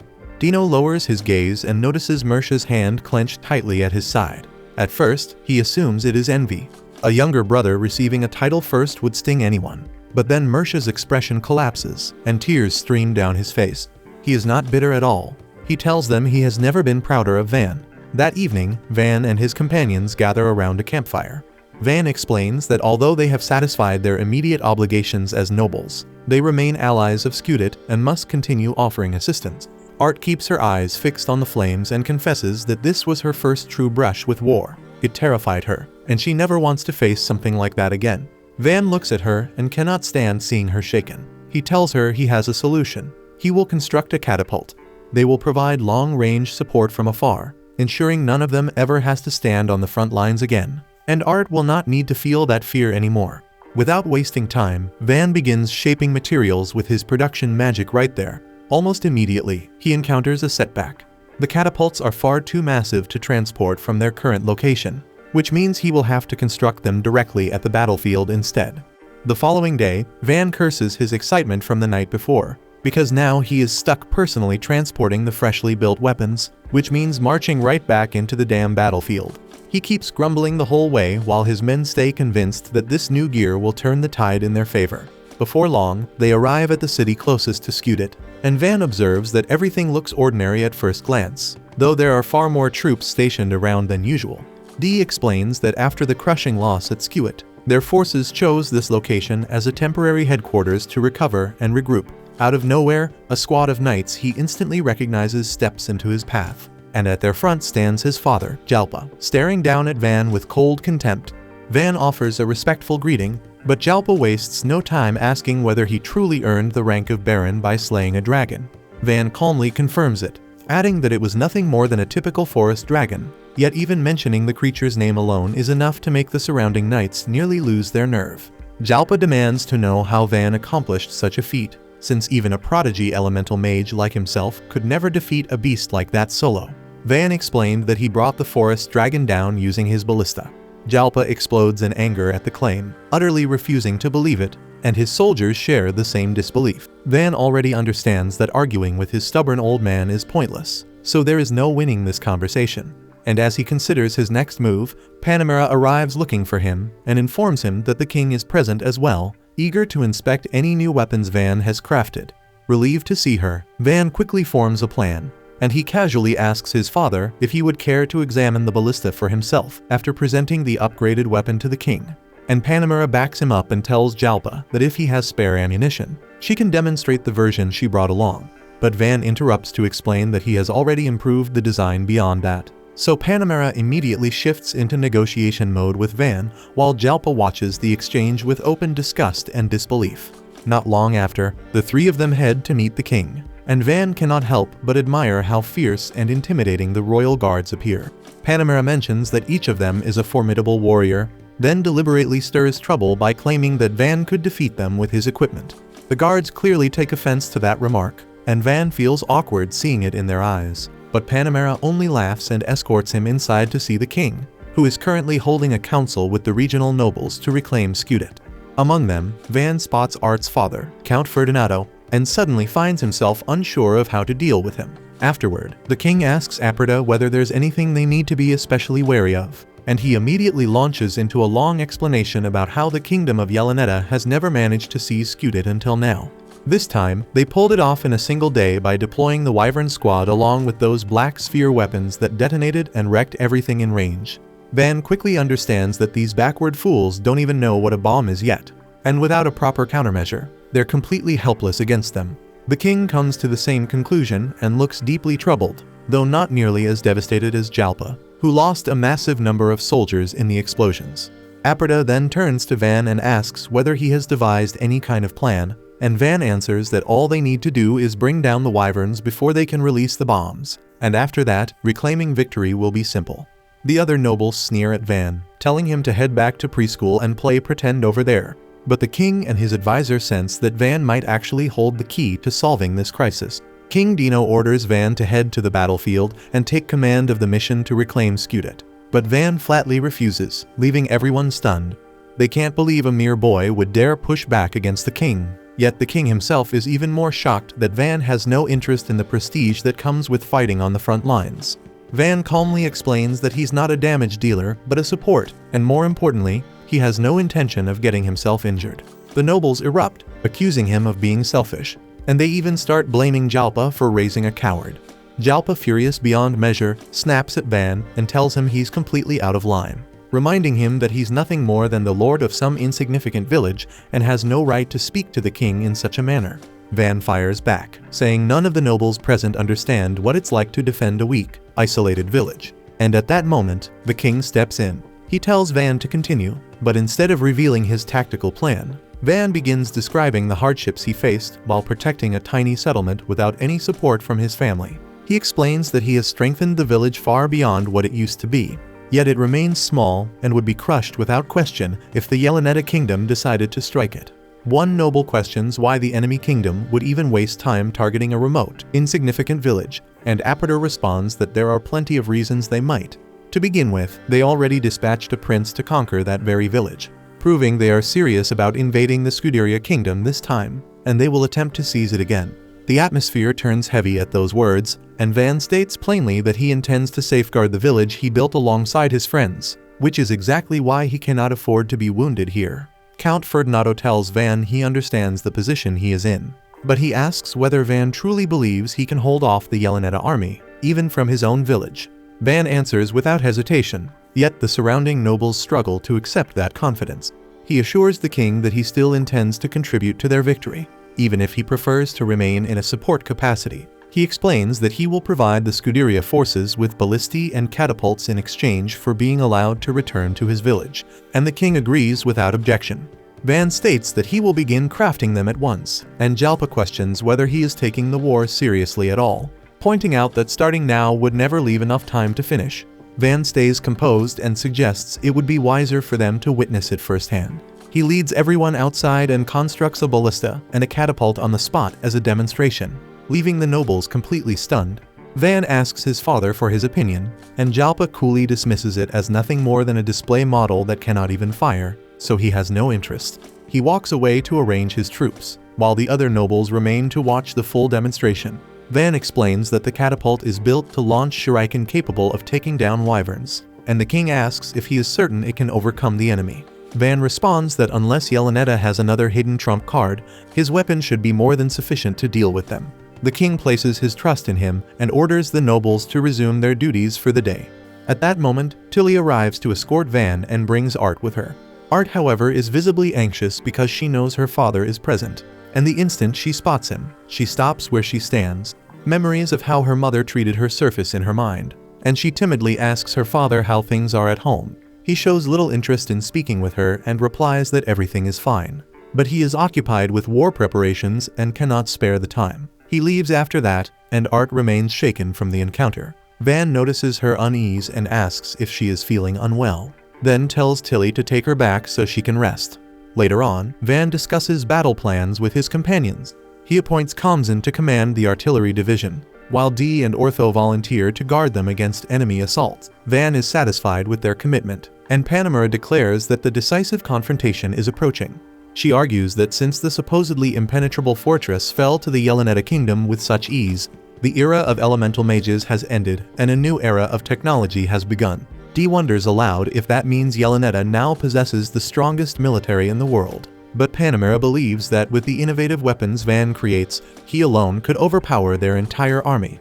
The following morning, the battle erupts and the troops surge forward toward the stronghold while Van remains at the back, watching everything unfold and directing the flow of combat. As the Yeleneta commander spots the Scuderia forces fanning out and striking from every side, he assumes they are attempting to chip away at the defenses rather than storming the front gate head-on. The tactic doesn't rattle him in the slightest since he believes the advantage still lies firmly with him.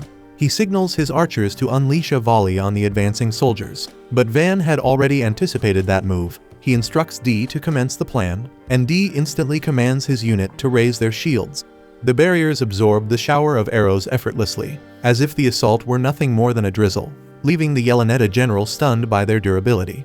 Yet those shields are forged from ordinary timber, just like most of Van's handiwork. Frustrated, the opposing commander calls his mages forward and orders them to shatter the shields. Their synchronized spells begin pressing Dee and his troops to the brink, but he urges them to withstand the barrage, promising that reinforcements are about to turn the tide. At that very moment, a blazing fireball slams into the fortress gate, and panic flickers across the enemy leader's face when he spots the archmages assembled before it. He suddenly understands that the skirmish outside was merely a diversion meant to strip the gate of protection. But realization comes far too late.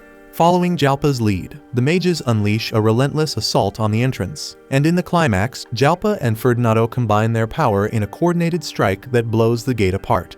With the breach made, the primary force storms into the fortress, yet the enemy general roars for his men to halt them no matter the cost. A brutal clash erupts within the city walls, steel ringing against steel as the knights struggle against Yeleneta's elite fighters. Out of nowhere, Panamera bursts onto the scene, carving through several foes in a sweeping blast and opening a path for D and his soldiers to push forward. At the same time, Jalpa finds himself pressured by hostile troops, but Ortho and his squad rush in to back him up. They cut down a handful of enemy knights in swift succession, and soon the rowdy crew joins the chaos, tearing through the battlefield. Jalpa turns to Ortho and asks whether they all serve under Van, and Ortho confirms it, leaving Jalpa momentarily unsure how he is supposed to respond. At the same time, the general of Yeleneta begins to lose his nerve as the battle shifts out of his favor. So he resorts to deploying his ultimate trump card. He commands the Wyvern unit to charge, and within seconds a swarm of wyverns surges into the sky. That was exactly the moment Van had been anticipating, and he orders Kamzan to bring them down. Kamzan relays the command to the catapult crew, who launch massive spheres packed with razor-sharp shurikens high into the air. The projectiles detonate mid-flight, scattering lethal blades in every direction, and the rain of steel is more than enough to send the wyverns crashing violently back to the earth. Cheers erupt across the battlefield at the sight, but one stubborn wyvern somehow survives both the explosion and the fall. It staggers upright, preparing to tear into the troops, who instantly realize they are completely outmatched. Ortho and Zara dash in to intercept it, striking with everything they have. Yet even with Van's upgraded weapons, they cannot penetrate its hardened scales. Still, that was never their real goal. They only needed to force it down long enough for the ballista to line up the shot. The massive bolts slam into the creature, arrows bristling from its body, but unbelievably it still refuses to die. That is when Panamera steps forward and obliterates the poor beast with a devastating hollow purple blast, and D immediately dashes in to decapitate it and claim the final blow. With that, the Wyvern squad is completely annihilated, and Panamera declares that the toughest phase of the war is finally behind them. Ferdinando and Jalpa watch in stunned disbelief, unable to process that Van's forces are capable of such overwhelming feats after they had doubted him all along. The Yeleneta general comes to the bitter realization that victory is no longer possible and attempts to flee, only to find Ortho and Zara already standing in his path. One look at them is enough to crush any thought of escape, and he surrenders without resistance. Once the fighting ends, Jalpa quietly starts to withdraw from the battlefield. Mersha stops him and asks if he truly intends to leave without meeting Van. Jalpa admits that he misjudged Van's strength and says he cannot bring himself to face him right now. Elsewhere, Van celebrates the triumph with his companions as D insists that the credit belongs entirely to him. Van brushes it off, claiming he merely directed the operation from the rear while they carried the real burden on the front lines. At that moment, Ortho and Zara arrive escorting the captured Yeleneta general. Panamera immediately steps forward, ready to break him and extract every secret he knows. The man nearly collapses in terror at the sight of her and quickly spills everything. Their strategy had been to strike 3 key regions of the Scuderia kingdom and seize vast territory in one decisive campaign. Van's village and Scudet were both targeted, along with Ferdinando County, news that hits Art like a chilling jolt. Art then meets Van's gaze and asks him to allow her to go there by herself. Van insists on going with her, but Art cuts him off, explaining that she cannot keep leaning on him for every single thing. More than that, she says this is a matter of her own bloodline and something she needs to face on her own. Van stares at Art in shock because he has never seen her this resolute about anything before. But after taking a brief moment to think, Van comes to a realization since he is only the lord of a small, far-off village. If Ferdinando County were to be rescued by a place that small, Van is sure it would damage his reputation and could even put his territory at risk. With that in mind, he asks if he can at least assign an escort to ensure Art's safety, and Art agrees to that much. Ortho and his party then step forward as well, saying they will serve as her escorts out of deep respect for Van and their willingness to help however they can. And besides, adventurers like them getting involved would not stir up any political trouble. So Van nods and tells them to do whatever it takes to protect Art. Not long after, Art reaches her hometown and witnesses wyverns raining down black bombs that rip the city to pieces. She lets out a cry and bolts toward it, her thoughts instantly racing to her mother, but Ortho grabs her arm and pulls her back, telling her that if they enter the fight now, they might still be able to shift the tide. Even so, Art tells Ortho and the other adventurers that they cannot interfere because it has to be someone from House Ferdinando who forces the Yeleneta kingdom to retreat. At the same time, Sharon, the Empress of House Ferdinando, stands by her window with her daughter, watching as the Yeleneta kingdom ravages their land below. She turns to her daughter and gently tells her not to be afraid because no matter what unfolds, she will make it appear as though she chose to end her own life for the sake of future generations. Those future generations must believe that the eldest princess departed without shame or lingering regrets. As she speaks, the princess looks at her with nothing but terror in her eyes, and Sharon meets that gaze, and it begins to remind her painfully of Art. At the same time, the soldiers of the Yelaneta army prepare to storm into Ferdinando County, completely convinced that victory is already theirs. Yet just before they advance, they notice that one of the wyverns has fallen from the sky. Confusion spreads through their ranks, but then they catch sight of a silver knight slicing through the wyverns in a single sweeping motion. What they do not realize is that the Silver Knight is nothing more than a puppet, controlled by Art's marionette magic. Their eyes then shift to the hill above, where they see the flag of Ferdinando County raised high beside a formation of troops, and they assume reinforcements have arrived.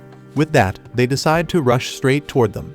Ortho and the others quickly understand that the Yelaneta army is targeting them first, so they brace themselves for the incoming clash. At the same time, Art is still fighting to steady her breathing, because this is the very first time she has ever set foot on an actual battlefield. She understands it will not be anywhere close to as effortless as Van always makes it seem, but she has no choice except to pour everything she has into this. All at once, she steels herself and steps forward before the gathered adventurers, calling on them to stand with her and lend their power so she can protect her hometown.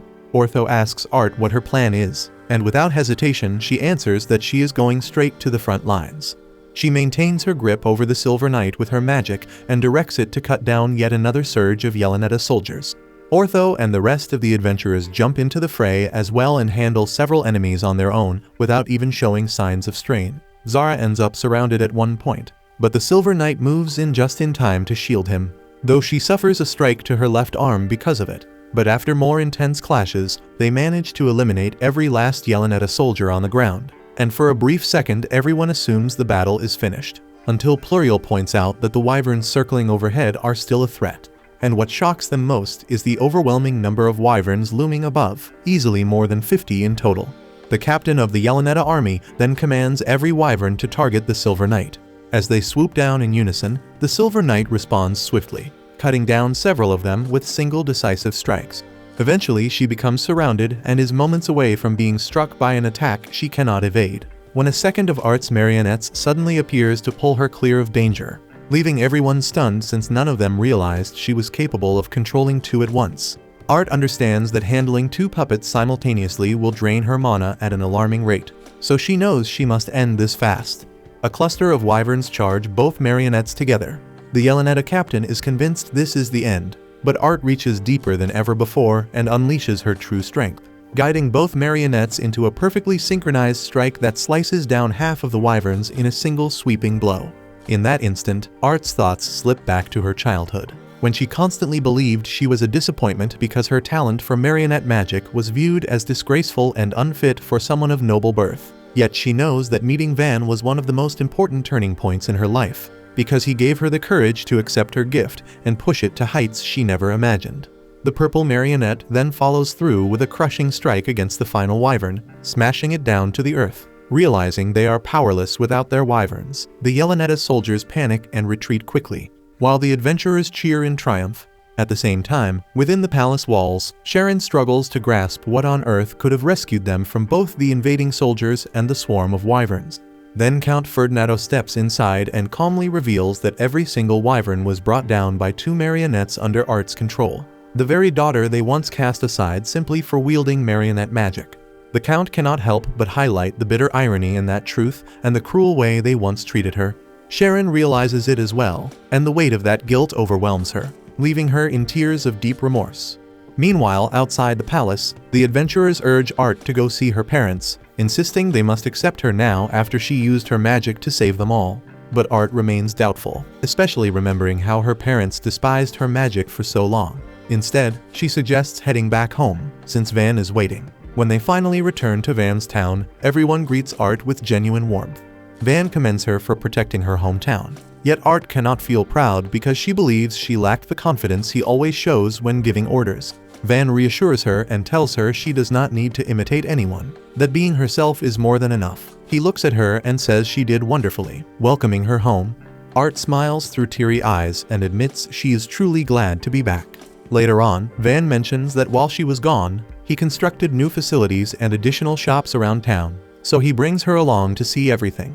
As they stroll through the village, Van reflects on how uncertain he once felt about settling there. Now, however, he is convinced he made the right decision. Despite the mix of races, personalities, and even species living there, they somehow coexist in harmony, and that thought fills him with quiet joy. Afterward, they throw a barbecue to celebrate Art's triumph, and the entire village joins in the fun. During the celebration, Van recalls how his father drove him out of the Empire because of his gift for production magic, which ultimately led him to become the lord of a small, struggling village. Yet because of that exile, he found a new life surrounded by dependable, lively, and fascinating companions. With their help, he strengthened the village and overcame countless challenges, and for that he feels nothing but gratitude. All of a sudden, Esparta cuts in to remind Van that it is time to study, while Dee quickly adds that sword practice should come first since this is the age of blades. But Van has zero interest in either option because all he wants is a quiet, peaceful life, so he quietly slips away and makes a run for it. As he dashes off, he once again thinks about everything the village has endured and accomplished. The memories stir something inside him, and he turns back with renewed determination, declaring that he will continue moving forward at his own rhythm to make this place a better home for all. But this is the end of Season 1 of this anime, so don't forget to like and subscribe to help me continue.